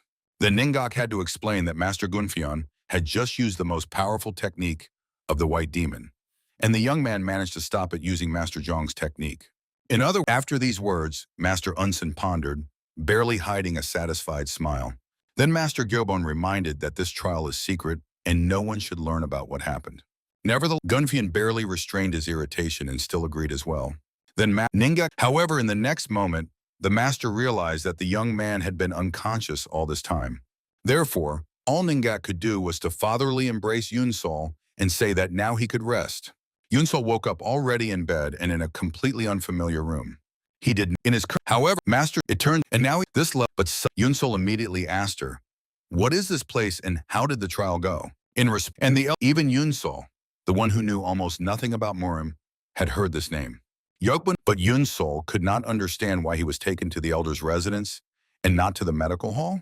Meanwhile, Jin Soul asked him to follow her, as the elder ordered to bring the guest to the inner hall. Yun Soul was greatly surprised by Yokbun's desire to meet him, but he did not dare to test the elder's patience. But soon a gazebo appeared ahead, inside which someone was already waiting for Yun Soul. And he offered the guest a cup of tea and congratulated him on successfully passing the trial. Then Yokbun asked how he liked the tea, to which the young man admitted that he was not the most knowledgeable person when it came to tea. But then Yokbun stated that the young man was somewhat different from how he was described. Like an experienced healer, the elder noted that although Yun Soul started studying martial arts late, his muscles and joints are well developed. Then Yun Soul explained that it was thanks to his grandfather who taught him the breathing technique. Yokbun was satisfied with this answer, but he wanted to meet the young man not just for a simple conversation. The elder expressed the desire that Yun Soul join the demonic palace as soon as he finished training at the Nongya Pavilion. And 3 years after the young man joins the palace, Yokbun will accept him into the Dark Sky Squad. Thus, Yun Soul will embark on the path to becoming one of the highest ranks of the demonic court. The young man had already heard of the Dark Sky Squad. It is the most elite squad of the demonic court, so there might be no other chance to join their ranks. But despite this, Yun Soul dared to refuse the elder's offer. Yokbun's face changed instantly. He gave the young man a piercing look and asked, "Wupana?" Then Yun Soul respectfully explained that if such a high position were guaranteed to him during training, he would become too complacent and would not be able to master the martial arts of the Nongya Pavilion. However, the young man could not have foreseen that in response to his words, the elder would suddenly burst out laughing loudly and free his chi with laughter. Its flow was like a gust of strong wind, and meanwhile Yokbun stated that this is exactly how one should relate to martial arts. And when the elder finally pulled himself together, he calmly warned Yun Soul that he would be watching him. Yokbun is interested to see how much the young man will grow over these 3 years, and afterwards they will meet again in this very place. Yun Soul understood that he was allowed to leave, and after saying goodbye to the elder, he immediately departed. Right after that, the master of the demonic court approached Yokbun and confessed that he had never seen anyone reject the elder's offer.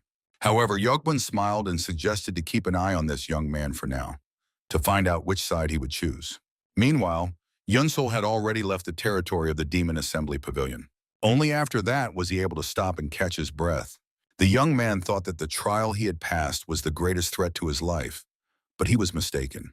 If Yun Soul had made a mistake in the conversation with the elder, immediate death would have awaited him. However, after catching his breath and pulling himself together, the young man realized that, without even noticing it, he had reached the city. The peaceful landscape now seemed to Yun Soul something rare and very distant. He had changed too much and was too deeply mired in a life he had never wanted. And as if to prove this, Yun Soul noticed that someone was following him. The best thing now was to arm himself, and fortunately there was a smithy nearby. Yun Soul asked the blacksmith, "Is there any training weapon for sale?" In response, he pointed to a box with defective swords and explained that he would give any of them for 5 nyons. Yun Soul chose the first blade he came across and leisurely left the city limits. Only upon reaching the field did he stop and strictly order his pursuers to show themselves. They did not keep him waiting long surrounding Yun Soul. There were 6 of them in total, all dressed in assassin robes. One of them drew a blade and declared that he would not allow one of the demon's successors to finish training and enter the world of Murim. Therefore, Yun Soul must die here and now. However, in response to the threat, Yun Soul calmly stated that he did not wish to kill anyone, and therefore he gave the assassins a chance to leave. But they did not take his words seriously, for there were more of them. Yun Soul was left with no other choice, and so he drew his sword. But the leader of the assassins declared that drawing the blade was already pointless, because Yun Soul's life was already in their hands. And then he ordered the other assassins to disperse and take their positions. They began to circle around Yun Soul synchronously, intending to confuse him. And in the next moment, one of the assassins swiftly launched an attack. But Yun Soul parried his strike with his sword. However, following the first assassin, the second attacked, and now Yun Soul had to retreat backward. But at that very moment, the third killer attacked from behind, and the young man only miraculously managed to dodge his blow. The assassin's attacks followed continuously and without pause, which made Yun Soul realize that his opponents had worked together for a long time. But if you look at their team coordination through the prism of the beast's path, it becomes obvious that the difference in skill is quite large. Therefore, Yun Soul was able to identify a weakness in the opponent's formation and defeat one of them. The death of a comrade shocked the assassins, but their leader immediately ordered to use the third formation. Only there was no point in this, because the difference in skill would not change from it, and Yun Soul clearly demonstrated this by defeating 3 more enemies. After that, the leader of the assassins realized too late that the demonic palace had fed them false information. The assassins did not expect that their target possessed great sword techniques and knew about Murian battle formations. However, Yun Soul coldly explained that this was not martial art, but his struggle for survival. And the assassins lost because they were very confident in their superiority in a fight where lives were at stake. From these words, the leader of the assassins finally understood that all this time they had been the prey, and the real predator stood before them. Meanwhile, his subordinate suggested retreating to report what had happened and gather strength.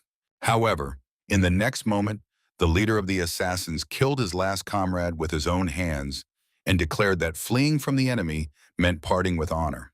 But then Yun Soul asked, "Is honor really more important than one's own life?" In response, the last assassin proudly declared that unlike demonic warriors, they mastered the sword not for personal glory, but to fight for honor. However, Yun Soul was not impressed by his words. On the contrary, he was very angry because honor cannot be taken to the grave. And so, in the next moment, he slit the assassin's throat so lightning fast that the assassin didn't even realize what had happened.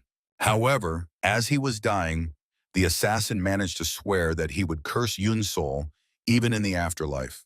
Yun Soul looked over the ground, strewn with corpses and soaked in blood, which reminded him of the hellish island. Then the young man remembered again that the place where he stood was already hell, where there is no salvation from the cycle of hatred. However, this is the price he must pay for walking this path for the sake of revenge. But soon Yun Soul's dark thoughts were interrupted by a carriage that suddenly entered the field.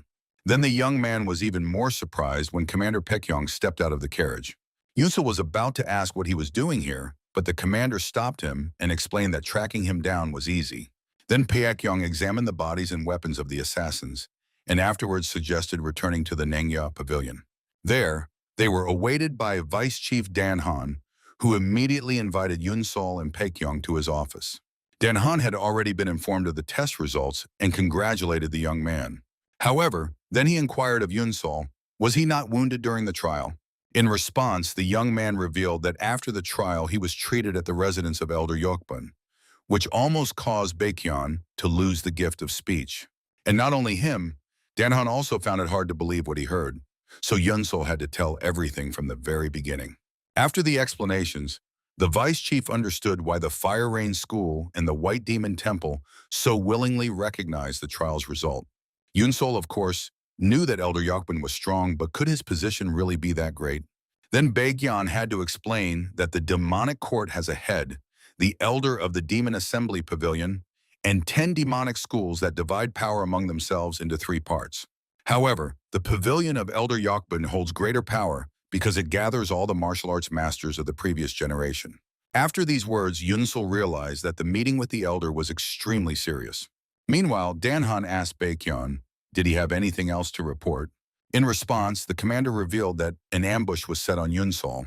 However, in the next moment, the porcelain cup in Danhan's hand began to crack, and the vice chief himself seemed to have been replaced.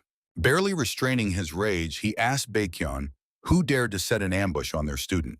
Then the commander reported that it was the Murim Alliance, and judging by the weapons, these were people of the chief strategist from the Autumn Wind Squad. Baekhyun's words calmed the vice chief. However, he still did not understand. Why would the Alliance hunt a young man who just joined the Nanghya Pavilion? Then the commander suggested that the Alliance tried to kill Yun Soul before he became stronger. This version only further worried Danhan, because the young man had not even properly mastered martial arts yet, and already so many enemies had their eyes on him. On the other hand, a hero must go through trials, so Danhan could only hope that they would make Yun Soul stronger. Meanwhile, the young man asked the vice chief about a special squad called Divinity, which consists of the strongest and fiercest fighters of the Nangya Pavilion. The reason for such interest in them was that Yun Soul expressed a desire to join this squad to study martial arts through real experience. Baekhyun was taken aback by the young man's decision, since the Divinity squad consists of the roughest and most aggressive people in the entire pavilion. Even the squad leader, Sojo, is known for her very bad temper. She killed Nangya students she considered unworthy under the pretext of conducting trials. However, despite this, Yun Soul firmly stated that if he dies because he was not good enough, then the blame would lie solely with him. Also, the young man wants to become stronger as quickly as possible, and the most effective method is to experience real battles and observe masters' fights in real situations. Baekhyun was about to object, but this time his opinion differed from Danhan's. He decided to trust the judgment of the young man and did not mind if Yun Soul was taken into the squad as a temporary member. Baekhyun did not dare to argue with the vice chief and resigned, promised to warn Sojo. The next day, the commander found her in a hotel called Thousand Successes. However, the squad leader was not very happy about the prospect of taking a green boy into the Thunder Valley. Baekhyun reminded her that this was a direct order from the vice chief of the pavilion, but Sojo stubbornly declared that she would personally go to him and refused to carry out the order. Then Baekhyun showed her the sign of the heavenly wolf, which was the symbol of the vice chief of the pavilion. This means that Baekhyun has full authority to speak and act on behalf of Danhan, so Sojo had no right to argue with him. Nevertheless, Baekhyun assured that Yun Soul was not a weakling, as he was considered. Moreover, he had passed the trial of the Fire Rain School and the White Demon Temple. Sojo still did not understand why everyone defended this young man so much, but she agreed to take him on one condition.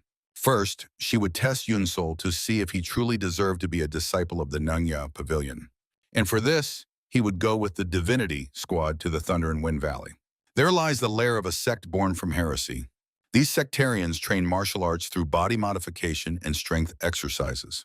For this, they engage in human trafficking, which causes both traditional and demonic schools to despise them. The reason the sect managed to survive despite this was the valley itself, which was a reliable fortress for the sectarians. It was precisely because of it that the Divinity Squad and the Nangya Pavilion hesitated about this mission. There was only one road to the sectarians' lair, a rope bridge stretching across a wide chasm. Besides that, a strong wind was raging over the chasm. And on the other side was a guard post, and if any outsider appeared, the guards would immediately collapse the bridge. The mission was already going to be difficult, and now Sojo had to watch over the Yun Soul assigned to her. She entrusted dealing with the guards to her deputy, Jawoon. He skillfully threw 2 daggers across the entire chasm and hit exactly the narrow window. From the outside, it might have seemed easy, but Yun Soul knew it was a technique of unity between body and blade, which he learned from the Fire Rain School.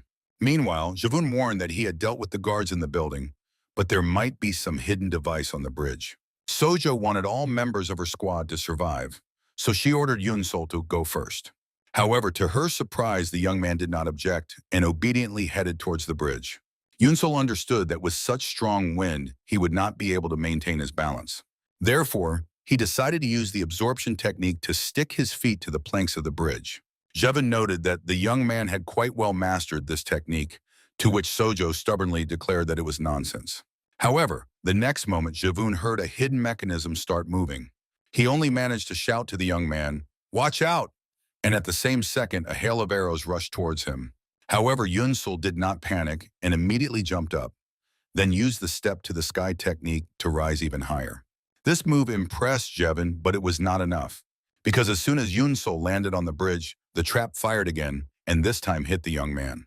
However, the arrows only struck a mirage. The real Yun Soul used the quick phantom technique to cross the chasm.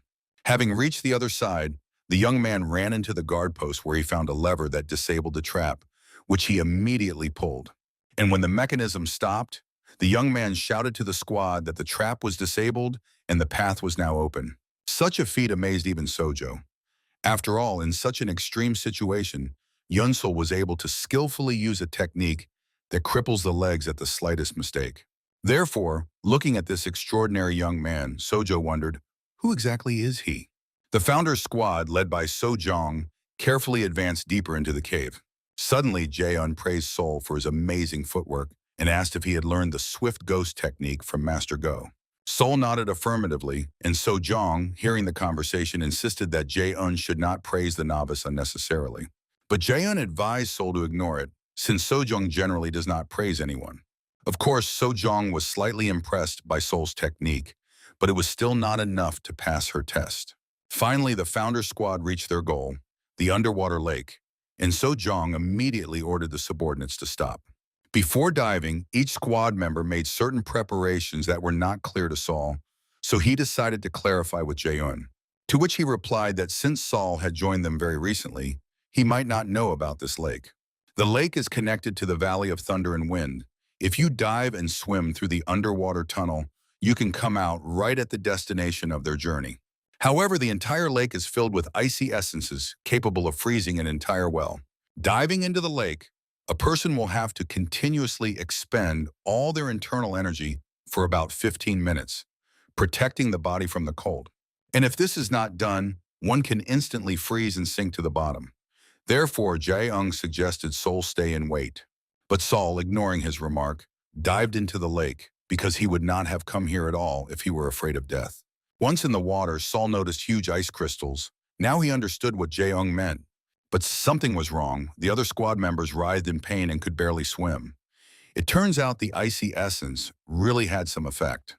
But despite the fact that Sol did not use any internal energy at all, he did not feel the cold at all. And then it dawned on Sol, all because recently he had reached a state of invulnerability to fire and water, and the cold had no effect on him.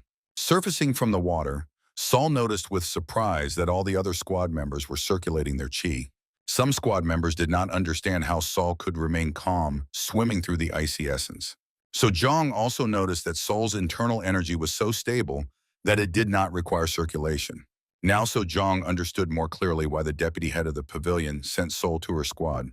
However, the real test was still ahead.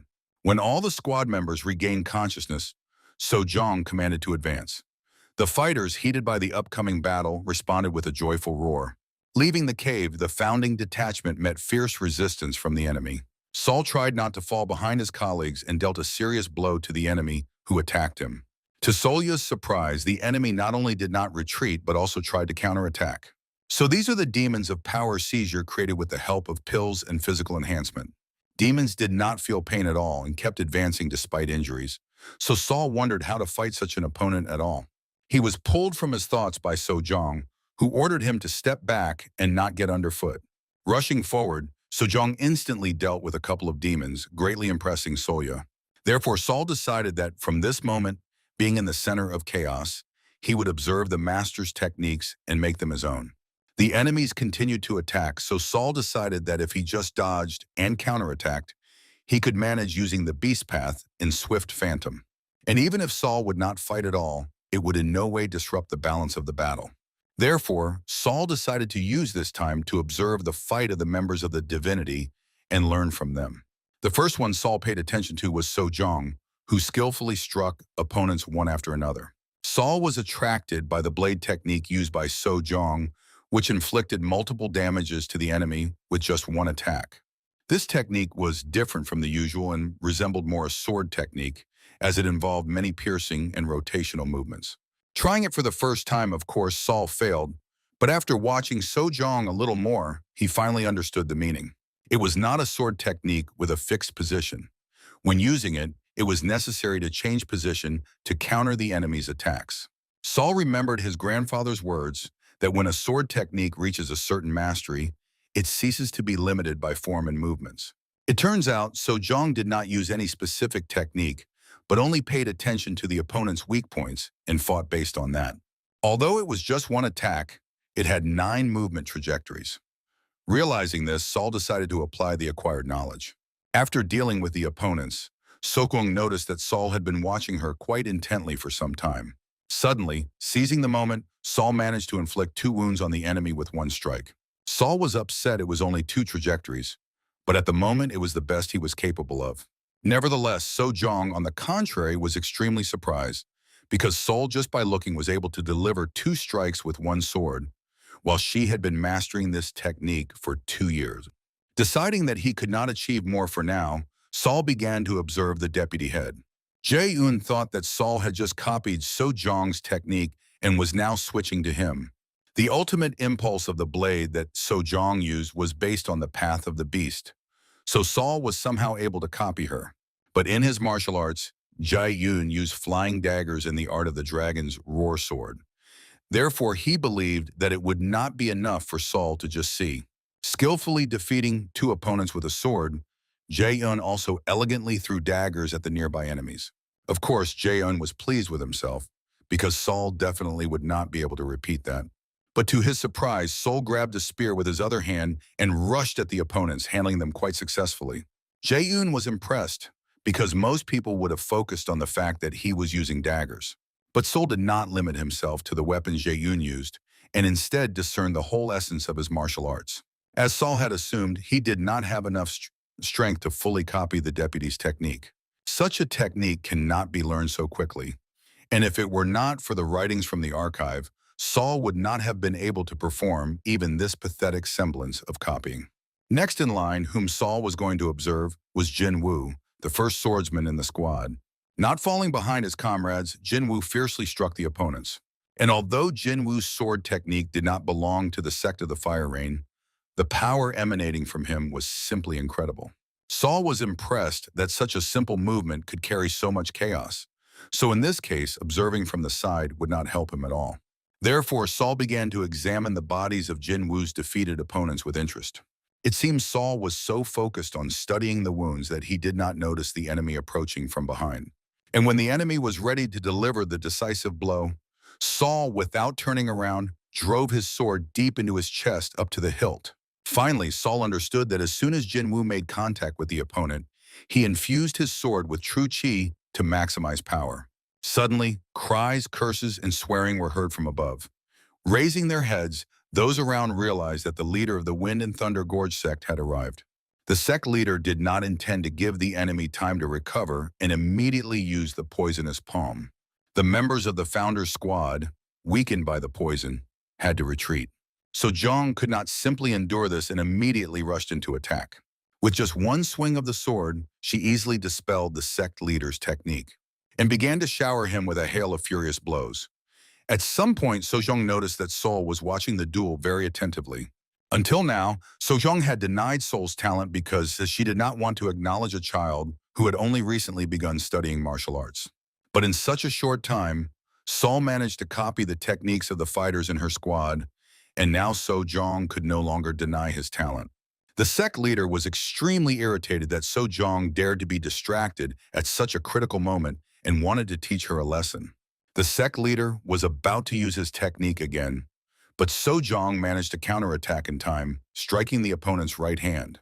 The bones could not withstand the load and the hand broke. The exhausted sect leader collapsed to the ground. Finally, having defeated such a formidable opponent, Sojong ordered her fighters to deal with the remaining enemies and return to the pavilion of the Wandering Beast. A week had passed since Saul completed the mission together with the Founder's squad. Watching martial arts masters fight in a real battle, Saul was learning and became curious about how much he himself had changed in the process. After all, Saul was too focused on mastering different martial arts as quickly as possible. So in the end, he did not really understand what the true standards of mastery were. Not long ago, Saul had risen to a higher level in his cultivation technique, so before the next breakthrough, he wanted to prepare properly. Finally, having climbed the Iron Peak, Saul greeted Jimgon. He smiled quite pleasantly, for he had already heard about Saul's achievements.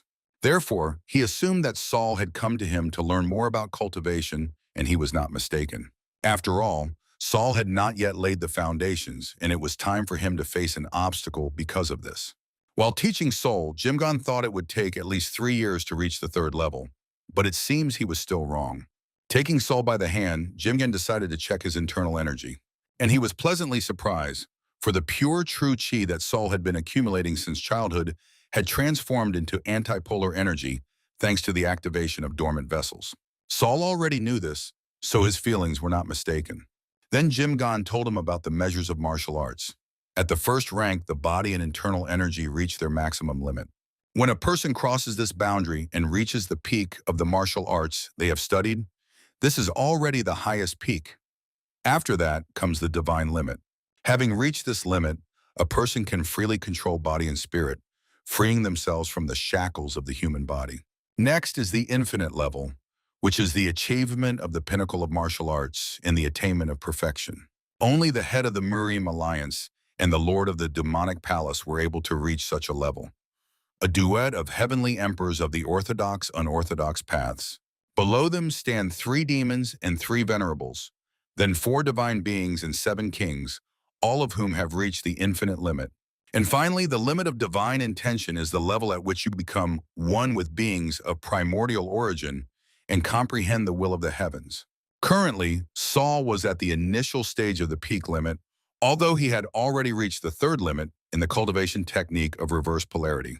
When he reaches the 4th limit, he will be able to create true chi that protects the body. Then Saul will reach the highest peak. Upon reaching the 5th limit, he will be able to give form to his internal energy. Reaching the 6th, Saul's internal energy will circulate infinitely throughout the body. At the 7th limit, he will free himself from the constraints of his body. At the final one, Saul must gain the power to intervene in all living things. The last words of Jim Gon were not clear to Saul, but the monk himself could not properly explain what it meant, as he had only reached the 5th stage. Nevertheless, Jim Gon understood that Saul had finally decided to enter the Jianghu arena. Otherwise, he would not have asked all these questions. Saul only nodded affirmatively. Muhammad, he understood that it is precisely in real battles that a person becomes stronger and faster than anywhere else. Moreover, Saul believed that wandering through Jianghu was much wiser if he wanted to obtain information about his grandfather's killer. Then Jim Gon advised Saul to visit Master Cheol, who was supposed to share the necessary information about Jianghu. Thanking Jim Gon for his wisdom and advice, Saul went to Master Cheol. After some time, Saul appeared at the forge, where he found Master Cheol at work. A hefty folder lay on the table. In it, Master Cheol had gathered all the necessary data that Saul might need. Quickly reviewing the data, Saul was extremely surprised, for it contained the political situation in Jianghu and information about renowned martial arts masters. For an ordinary blacksmith, this was too detailed knowledge, so Saul wondered where Master Cheol knew all this from. If Saul reads the information, he should have no difficulties. Nevertheless, Cheol advised burning the materials after reading. Of course, Saul had no doubt that Cheol was not an ordinary person, since he possessed such valuable information. Nevertheless, Saul still decided to ask who could have such extraordinary abilities that caused his grandfather's death. Carefully listening to all of Saul's observations, Cheol pondered. Most likely it was a spy who did not reveal his identity in Jianghu. Saul was surprised. So Master Cheol believes the killer is not a master of the demonic path? That means he should beware of orthodox martial arts masters. As Master Cheol said, all traces left by the killer were deliberately planted to mislead others. Seeing the confusion on Saul's face, Cheol suggested he join the rescue squad. The rescue squad is engaged in killings, kidnappings, and theft of especially important resources. They carry out missions that the demonic palace officially does not recognize. Cheol believed that this would be a good opportunity for Saul to get what he wants. Saul himself understood that in the current situation, dealing with the killer would indeed be extremely difficult. But if he joined the rescue squad, he would surely be able to find a clue. The rescue squad is entrusted with deadly dangerous missions, where every time you risk your life, which means Saul will also become stronger. In the evening, Saul appeared in Danhan's chambers and informed him of his desire to go out into Jianghu. Danhan smiled in response. So that's why Saul came. Could it be that the experience gained in the founding squad was not enough for him? Although this experience was very valuable for Saul, he still felt that he needed real live confrontations to truly hone his martial art. Of course, Danhan understood this, but he could not just let Saul go like that. After all, he is the deputy of the pavilion. To get permission to go out into Jianghu, Saul had to be a member of a hall or squad and have the consent of their leader. Saul knew this perfectly well, so he declared his intention to join the rescue squad. Danhan froze as if rooted to the spot. How did he find out about this? Nevertheless, he could not allow it. But Saul already knew what exactly the rescue squad was engaged in. The moment he joined them, his identity would be erased, and he would have to risk his life on every building. Danhan was beside himself because the rescue squad took on all the dirtiest work for the demonic palace. And besides, Saul could not count on anyone's help. Only those who try to atone for their crimes or urgently need huge money join the rescue squad. Could Saul really intend to do this seriously? But Saul needed to become stronger as quickly as possible. And if the path to power lay through the rescue squad, then so be it. 10 demonic masters were merely tools to eliminate orthodox martial arts masters, so the stronger he became, the better. Gritting his teeth, Danhan still agreed with Saul. Most of the 10 demonic sects used their masters for their own purposes. But the pavilion of the wandering beast was different. Danhan wanted to make Saul a full-fledged member.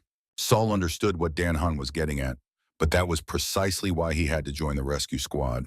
Judging by what he saw, people from the pavilion of the wandering knight did not become stronger in comfort and under protection. Danhan laughed heartily. Apparently, Saul was not going to change his decision. Therefore, Danhan had to agree, but only for 1 year. If at any point Saul was satisfied with his progress, he would immediately leave the squad and return to the pavilion.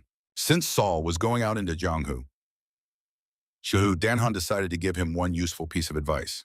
Right now, Saul's appearance was too conspicuous. Moreover, he was the most famous of the 10 demonic masters, so hiding his identity should be beneficial. Arriving at Lake Dunton, Saul looked around the surroundings with interest. Earlier, when Saul came here under his real name, people whispered behind his back. Therefore, he was very glad that Danhan taught him to change his appearance. Finally finding the worn-out building, Saul wondered if this place was really the branch of the rescue squad in Yueyang. Carefully knocking on the door, Saul peeked inside. Between the bookshelves, it was surprisingly quiet and calm, like in a library. Saul seriously began to think whether this was truly the base of the rescue squad. Suddenly, an unknown voice greeted him. Turning around, Saul noticed an elderly man who immediately asked what exactly he was looking for here. Pulling a book out from under his kimono, Saul replied that he came to sell a book and handed it to the elderly man. He looked at the book with interest and immediately noticed a small red symbol on the cover. The man's expression changed. Handing the book back to Saul, he stated that it was too old so he wouldn't get much money for it. Then Saul suggested exchanging the book for another. Turning around, the elderly man shouted, and immediately a young man jumped out from the next room. The elderly man asked Mon, that was the young man's name, to show Saul the books that were inside the shop. As soon as Mon closed the doors, his aura immediately changed, which Saul immediately felt. Turning around, Mon introduced himself.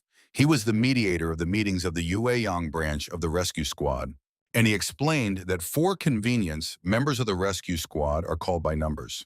Solyu would be assigned number 18. Extending the book, Mon offered Solyu to choose one of the tasks in it, and he would try to explain the details. Looking carefully into the book, Solyu was interested in one task, to retrieve Boshan incense. The reward was 500 silver nyons. The only thing Solyu could not understand was the note 3rd edition, and Mawan explained that this was the number of times the task had been announced. Either someone had failed this task 3 times, or it had remained uncompleted for so long that it was published for the 3rd time. Now Solyu understood that the book mainly contained tasks for theft or spreading disinformation. Such missions made no sense to Solyu. He needed something else, a fight that would be a test and make him stronger. Once again, carefully studying all the tasks, Solyu was attracted to one. Secretly eliminate the deputy head of the Hall of Soul Preservation of the cult of Bloody Yin. But Mon immediately stated that such a task was not suitable, and Solyu became interested in why. Then Mon explained that tasks are divided into 4 levels, and the closer the number is to 1, the harder the mission. The first level is intended only for the strongest, so the second level was the maximum that Solyu could hope for. Moreover, the deputy head of the Soul Preservation Hall had long been considered a renowned martial arts master, so ordinary techniques definitely wouldn't work. But that was exactly what Saul was looking for.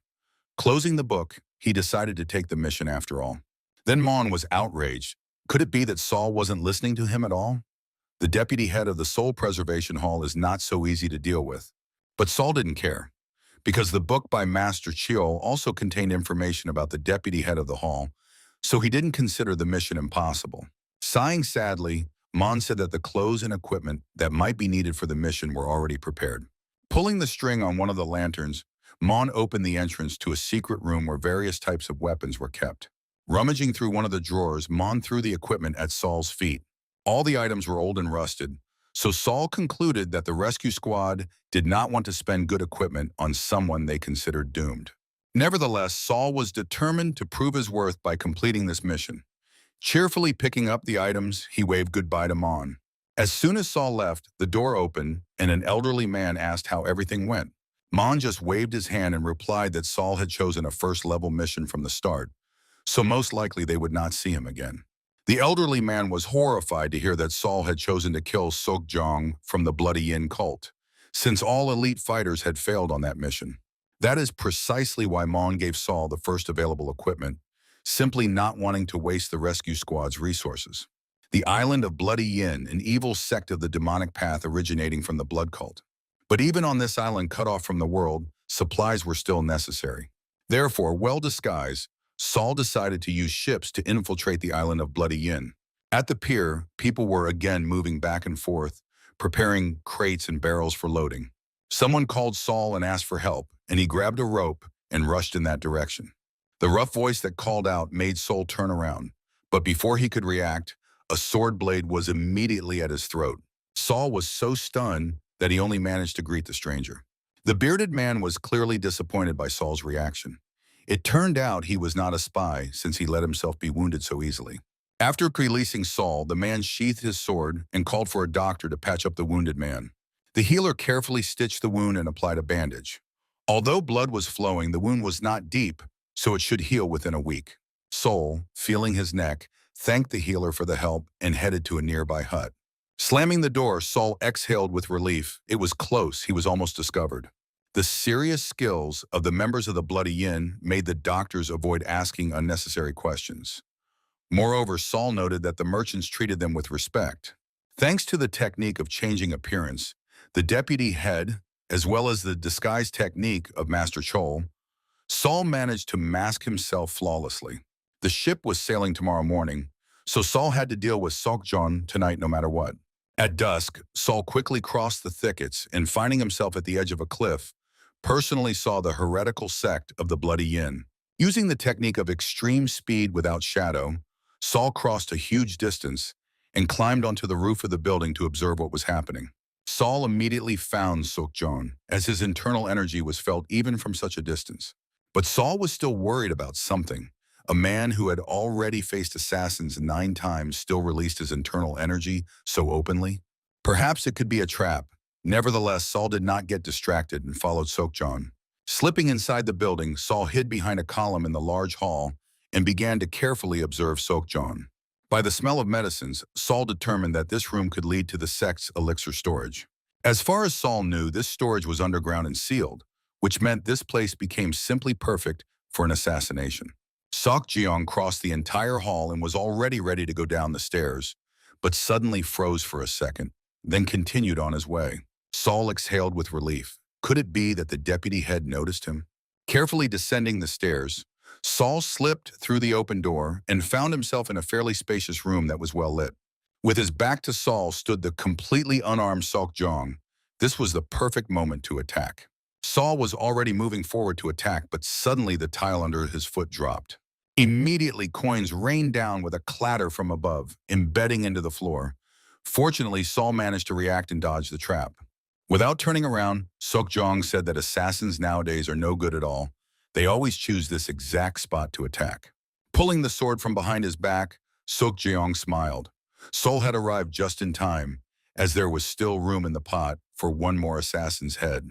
Seokjong also noted that assassins always sneak onto ships and try to kill him in this very room at night. Therefore, he had to set traps, and each time the assassins failed again and again. Saul believed that the weakness of the rescue squad was precisely that the operatives were not familiar with each other. Although this preserved secrecy, without sharing information, people fell into the same traps. Noticing that Saul looked young, Seokjong decided not to use his precious weapon and threw away the elegant weapon. Instead, he took a simple blade that was on the wall and summoned Saul to attack. Of course, Saul understood that he had already failed the mission, but it was completely unimportant. After all, he initially needed a dangerous fight. He rushed forward swiftly. The opponents crossed blades, a screech of metal was heard. No one was going to give up so easily. After a few moments, the opponents parted, and Seokjong smiled, noting that Saul had good internal energy, and such a sword technique is usually not used by assassins. Although the opponent was quite fast, It was obvious to Saul that if he remained calm, he was quite capable of parrying all the thrusts. When Saul already thought he had managed to block Seokjong's thrust, a sharp pain pierced his right shoulder. Grinning widely, Seokjong swung his sword to deliver a deadly blow, but Saul managed to deflect the strike. It was strange to Saul why the opponent did not exploit the gaps in his defense. All of Seokjong's attacks were not aimed at vital points. Therefore, Saul decided that since Seokjong was not going to kill him instantly, he himself would press to reveal the essence of his techniques. Saul attacked swiftly, but Seokjong laughed heartily and easily parried each of his attacks. Suddenly, Seokjong tried to make a swing from the left shoulder, but as soon as Saul tried to dodge, the direction of the attack instantly changed. Now Saul understood that it was a variation technique using feints. Seokjong was impressed because Saul was able to figure out that his strikes were feints. Nevertheless, Seokjong was confident that Saul would not be able to dodge all attacks just by observing. But Saul thought quite the opposite as he possessed the beast's path. Closing his eyes, he easily parried every opponent's lunge. Seokjong was furious. He could not understand how such an inexperienced assassin dodged his lunges. Focusing, Saul applied the extreme speed without shadow technique and swiftly attacked the opponent. Seokjong made two terrible mistakes. First, he gave Saul time to reveal his movements to counterattack. And second, he overestimated himself so much that he abandoned his true weapon. Saul broke Seokjong's sword with a powerful strike, but he managed to push the opponent away. The situation was bad, so Seokjong decided to call his disciples as soon as possible. And he already reached for the whistle hanging around his neck. But Saul quickly closed the distance and drove the sword deep into Seokjong's chest up to the hilt. Seokjong collapsed dead onto the stone floor, with the sole thought of how he could have died at the hands of a pathetic mercenary. Glancing at the fallen opponent one last time, Saul pondered that even a master of the martial arts world could not escape the poisoning recklessness. The next day, an anxious Mon burst into the chief, who was peacefully sipping tea, and reported that Seokjong was found dead. Upon returning to Yuean, Saul noted with surprise that all the locals were talking only about the murder of Seokjong. Entering the rescue squad branch, Saul, as was proper, greeted everyone, and Wang immediately dropped all his tasks and rushed to him. Quickly shutting the branch door, Wang asked if Saul really managed to deal with Seokjong and how he did it. Saul only nodded affirmatively and remarked that, as he was told, the branch only provides work and support on missions, nothing more. Wang sighed with understanding. Of course, Saul was right. He would no longer interfere in matters. Rummaging through the desk drawer, Wang gave Saul a reward, 3,000 yangs, and reminded him that the next mission could only be taken after 3 days. Saul took the money and waved goodbye, leaving a few bills to the staff for a glass of good rice wine. Nevertheless, Mon was extremely outraged by such behavior. He would not tolerate such treatment toward himself. Wang advised him to treat Saul well and allow him to take on difficult missions. After all, if news of their successes reaches the top, then they might finally be able to leave this place. 6 months have passed since Saul became a member of the rescue squad. Saul appeared again at the branch after another successful mission. Van and Mon immediately rushed to him. Good-naturedly patting Saul on the shoulder, Mon showered him with compliments, because thanks to him, the little bookstore was thriving every day. In fact, Saul came to take a new mission, but obviously Van and Mon wanted to tell him something. After clearing his throat, Van announced that Saul's work had attracted the attention of higher-ups, and therefore they had assigned a mission specifically for him. It was necessary to escort a disguised person who had arrived to scout around Jianghu. Saul was not interested in this kind of mission, so he tried to leave hastily, but Mon quickly grabbed his hand and added that the compensation was at the level of gap-rank missions and amounted to about 10,000 yangs per day. Of course, Van knew that Saul did not need money, especially since he preferred only combat missions. Nevertheless, he still had to think about it. After all, as Van said, this was a direct order from the top, and if Saul refused, not only could he be expelled, but the entire branch could disappear. However, if he accepted this mission, Van promised that not only all the branch's equipment, but also all available information would become accessible to Saul.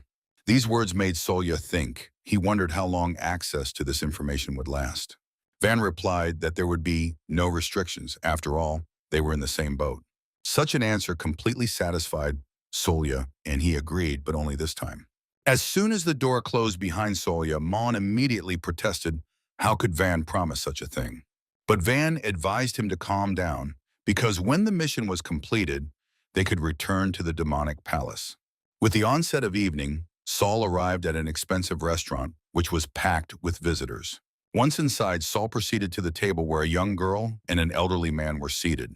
Approaching the table, set with expensive food, Saul introduced himself and said he had arrived by order to carry out a security mission. The girl smiled and, casting a glance at Saul, introduced herself. Her name was Suk. Then pointing to the elderly man, who was clearly displeased by the stranger's appearance, she said his name was Old Man Manhwa. Evaluating the young girl and the old man, Saul concluded that they surely possessed status and money. When Saul pulled up a chair and was about to sit next to him, Manhwa advised him not to stand out. And then he threatened Saul with problems if he dared to disrupt Lady Oak's tour. Saul immediately felt an overwhelming aura emanating from Manhwa. It turns out he could exert such pressure just by his presence. Suk immediately asked Manhwa to stop and asked why he threatens every man who wants to help. Then Saul suggested that the elder accompanying the young lady was ready to provide protection himself. Suk apologized and hoped for Saul's understanding, since Manhwa had actually long left Jonghu and the main sect was worried about this. These words made Saul think, it turns out Manhwa is a master from the past generation, and if he had long left Jonghu, the sense of danger could have dulled significantly. Various forces clashed in this region, so Saul needed to make sure that no incident would affect his goals. To change the subject, Suk noted that Saul had a strange name, since in the branch he was called the 18th. Then Saul explained that members of the rescue squad have no personal names, only a mark in the squad. At first Suk was surprised, but then smiling decided to call Saul Teacher Ho. Basically, Saul did not care how he was addressed. He himself decided to call Suk Lady So. This option completely suited Suk, and then she asked if Saul wore a false face for the same reason. Saul was shocked because, until now, no one had noticed this before. Smiling, Suk explained that she had quite good observation skills, so she noticed that the muscles on Saul's face were moving slightly unnaturally. And then Saul thought, since Suk noticed such a small detail, it turns out she is much stronger than he originally assumed. Suddenly, Saul realized that the people in the tavern were repeating the same phrases they said when he first entered. It turns out all those present in the restaurant are assassins targeting their table. The only joy for Saul was that they got a place in the corner, which meant they did not have to fear an attack from behind. At first, Saul decided that they needed to force the assassins to show their hidden weapons, but Manhwa had a different opinion. Suddenly standing up from the table, Manhwa ordered Saul to step back and not interfere, because he could handle it himself perfectly well. Saul did not even have time to blink when Manhwa swiftly rushed to the center of the hall, attracting the attention of those present. The assassins realized that a stealth attack would not work, so they decided to attack all at once. But Manhwa did not flinch and scattered the first wave of attackers in hand-to-hand combat. Saul was impressed, such strength without any weapons except his own palms. It means Manhwa is a greater master than he had assumed. Despite the failure, the assassins were not willing to retreat and, gathering their strength, rushed into the attack again. These pathetic attempts only caused a smile to appear on Manhwa's face. Striking a powerful blow on the floor, the wooden boards could not withstand the force and broke under the weight of the attackers. At that moment, Saul quickly covered Lady So with his body and asked her not to move more than 3 steps away from him. Finally finishing with the attackers, Manhwa demonstratively shook off his hands. Heading to his table, Manhwa immediately inquired if Suk was all right, to which Suk replied that thanks to the efforts of Teacher Ho, she was fine. But Manhwa was skeptical. He did not believe that Saul was capable of doing anything, so Suk should not praise him out of pity. These words did not embarrass Saul at all. On the contrary, he coldly reproached Manhwa for his carelessness. Manhwa was not going to tolerate such an attitude towards himself. How dare this brat speak to him so arrogantly? But then his gaze caught the bodies of the assassins lying around and the table covered with weapons. Manhwa thought Saul was just a boy, but it seemed he did possess some skills after all. After hesitating a little, Manhwa decided it was time to return to the mansion. But Saul immediately objected because returning to the Dan mansion was dangerous. The killers could go there and set up an ambush. Therefore, he suggested hiding in a crowded place until they were sure who was behind the assassination attempt. In response, Manhwa only smiled and loudly declared that even if the attackers were 10 times more numerous, he would easily deal with them. Of course, Saul did not doubt his strength, but today he was accompanying the young lady Suk. Nevertheless, Manhwa was confident that there was no reason to worry. Today he had only lost vigilance a little. Then Saul suggested at least changing their appearance. But Manhwa irritably dismissed this idea as well. Of course, Saul understood that people like Manhwa could not be convinced by words, so Saul had no choice but to follow him. It was obvious that when they entered the mansion, Suk would be in danger. But for Saul, who thirsted for battle, this was good news. The travelers were able to reach the Dan mansion without much difficulty and even enter its grounds. When they were walking along the path to the building itself, killers attacked them from the bushes. Swiftly rushing forward, Manhwa dealt with them quite quickly and was about to reproach Saul for excessive caution. But this was not the end yet. A huge number of hired killers rushed at them, and they were trapped from both sides. Saul quickly assessed the situation and wondered how important Lady So was, since the clients had attracted so many killers. Manhwa was furious because no matter how much he fought, the killers seemed endless. There were too many attackers, 3 to 4 times more than in the restaurant, and besides, the opponents were not ordinary killers. The opponents were martial arts masters, skilled in swordsmanship, so Manhwa wondered why such fighters attacked them. Despite Manhwa's incredible strength, one of the opponents still managed to break through. Manhwa was about to order Suk to run, but Saul quickly finished off the opponent, not allowing him to reach the goal. Naturally, Saul was confident that no matter how strong Manhwa was, as long as he protected Suk, he would not be able to effectively use his internal energy. After repelling another attack, Manhwa stopped to catch his breath, but the killers were not going to give him a break. Gritting his teeth in anger, Manhwa thought frantically. He could handle everyone alone, but fighting and protecting Suk at the same time would be difficult. Therefore, Manhwa ordered Saul to grab Suk and run away. He could handle it alone here.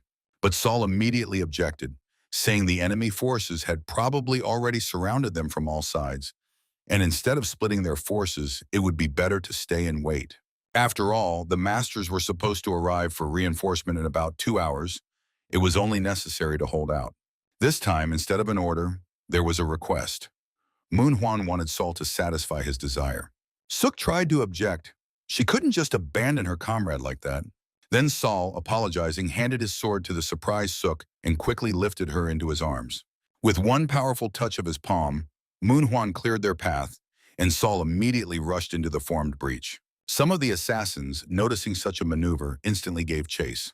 But now Saul did not need a fight. Speed was the most important thing. In the blink of an eye, Saul crossed the distance and found himself outside the estate. To his surprise, there were even more people there. The doors of the bookshop slammed open, and to the surprise of Mon and Wan, Saul flew inside carrying Suk in his arms. Quickly setting Suk on her feet, Saul stated that he urgently needed to enter the secret room for a minute. Not giving Mon and Wan even a chance to object, Saul took Lady Suk by the hand and led her to the secret storage in the inner room. Once inside, Saul ordered Lady So to stay inside. Here, Mon and Van burst into the secret room demanding an explanation. Then Saul explained that the killers targeting Suk were already surrounding the bookstore. Therefore, Manu and Vanu should go out and deal with all the opponents heading this way. And since their lives would depend on completing this task, Saul expected desperate struggle from them. These words brought a smile to the faces of Mona and Van. They immediately armed themselves. It had been a long time since they had risked their lives. Remembering the propriety, Mon and Van immediately introduced themselves as appropriate, not hoping that Mrs. So knew anything about them. But to the surprise of those present, Suk was well informed about the twin demons of the Gon clan. Of course, Saul also heard about the twin demons, strong warriors who once held high positions. However, those who accidentally killed the spy of the demonic palace, who pretended to be an orthodox warrior, were therefore punished by being assigned to serve in Yuan. Waving goodbye, Mon and Van hopped out of the room inspired by the upcoming battle. Soli also had to get going, so he asked Suk to stay in the room and not come out until he himself opened the door. Hesitating, Suk shared her fears that this place might soon become her grave. But Saul was determined to do everything so that the young lady would not perish. Smiling, Suk wanted to share something else with Saul. In fact, her surname was Dan, and her real name was Suk Dan.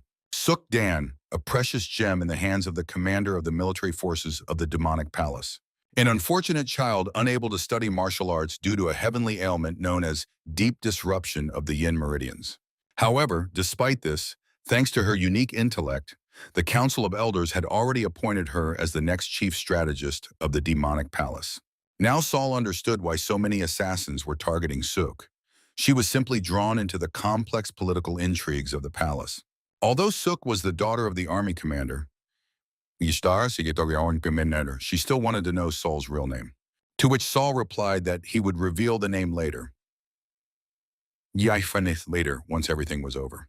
Leaving the secret room, Saul wondered why a noblewoman like Suk needed to know the name of an ordinary operative member of the squad. Closing the doors, Saul destroyed the mechanism that opened the secret room. As Saul had expected, the assassins appeared quite quickly. It turned out even the twin demons could not stop them. Suddenly, from behind the closed door came a proposal. Saul only needed to step aside and not resist. But Saul knew perfectly well that an assassin opens their mouth only in one situation, when they cannot guarantee victory. Realizing that the negotiations had failed and that a fight was inevitable, the assassins broke down the door and launched an attack. A fierce battle ensued, and after some time, Saul was the only one left standing. Bodies of defeated enemies lay around. Saul was already thinking that he had finally killed them all, but beyond the doorway he sensed another opponent. Since there was no need to hide anymore, the opponent stepped into the light. He was impressed that Saul could sense his presence. Nevertheless, the assassin was extremely disappointed by Saul's appearance. If only he had known in advance, he would definitely have changed the plan. Then Saul pondered that he had joined the rescue squad 6 months ago. Could it be that the plan to kill Dan Suk had been in development even longer? However, the opponent was not inclined to fight. He again offered Saul to retreat and save his life. And he added sarcastically that he was making this offer not because he doubted his victory, and Saul was well aware of this. Grasping the sword more comfortably, Saul replied that from this moment on, the opponent would not take a single step forward. Feeling a change in the aura, the stranger noted that for an ordinary assassin, Saul's internal energy was quite good. Therefore, as an act of mercy, the unknown assassin decided to grant Saul the right of the first move. The unusual stance with the sword and the words about the first and second moves in such a situation led Saul to think that this man was not an assassin at all. So why does someone who is not the killer interfere in the fight? Saul decided to no longer burden his mind with thoughts and rushed into the attack, using the beast's path. Suddenly, a colossal flow of internal energy crashed down on Saul like a tsunami. Saul could directly feel the weight of the opponent's sword. If he collided with it with a normal strike, his sword would instantly shatter. Realizing that a direct clash was simply impossible, Saul managed at the last moment to parry the opponent's thrust. The killer was impressed by the unusual technique that deflected his thrust. However, this only proved that Saul lacked the skill to properly block them. Swiftly rushing forward, the killer began to shower Saul with a hail of blows, not giving him a second to catch his breath. Saul could only parry the attacks and retreat. Fortunately, the opponent did not know about his skill with the heavy sword. Therefore, Saul had to wait for the opponent to become engrossed in his superiority and launch a powerful attack. Finally, the stranger ceased the barrage of attacks, and Saul got time to catch his breath. This was the very chance he had been counting on. Of course, the stranger realized that all of Saul's maneuvers were just a trick to buy time. Gathering all his strength, the killer wanted to see how Saul would deflect his powerful attack and rush forward. Snatching the sword from the body of the fallen enemy who was nearby, Saul applied the principle of the split mind technique. With one hand, he delivered the supreme strike champre, and with the other, he executed a powerful lunge. The force of the blow scattered the opponents in different directions. The stranger who managed to stay on his feet was impressed. It turns out Saul could use a heavy sword and was simply waiting for the right moment. If at the moment of attack the stranger had not strengthened his heavy sword, he would definitely have died. Such a dangerous opponent as Saul, he simply could not leave alive. The stranger was already ready to attack the unarmed soul, but suddenly felt an unusual energy. ManHwa was approaching them, and unlike Saul, he was an opponent who did not guarantee the stranger victory. Therefore, understanding that fighting ManHwa now was impossible, the stranger decided to retreat. As he left, he said that Saul was very lucky this time, and that at their next meeting the stranger would definitely kill him. As soon as the enemy disappeared, Saul collapsed to the floor, powerless. To release so much power from an open stance, It turns out the stranger was hiding his true strength. Suddenly, Lady Sook ran up to Saul, coming out of the secret room.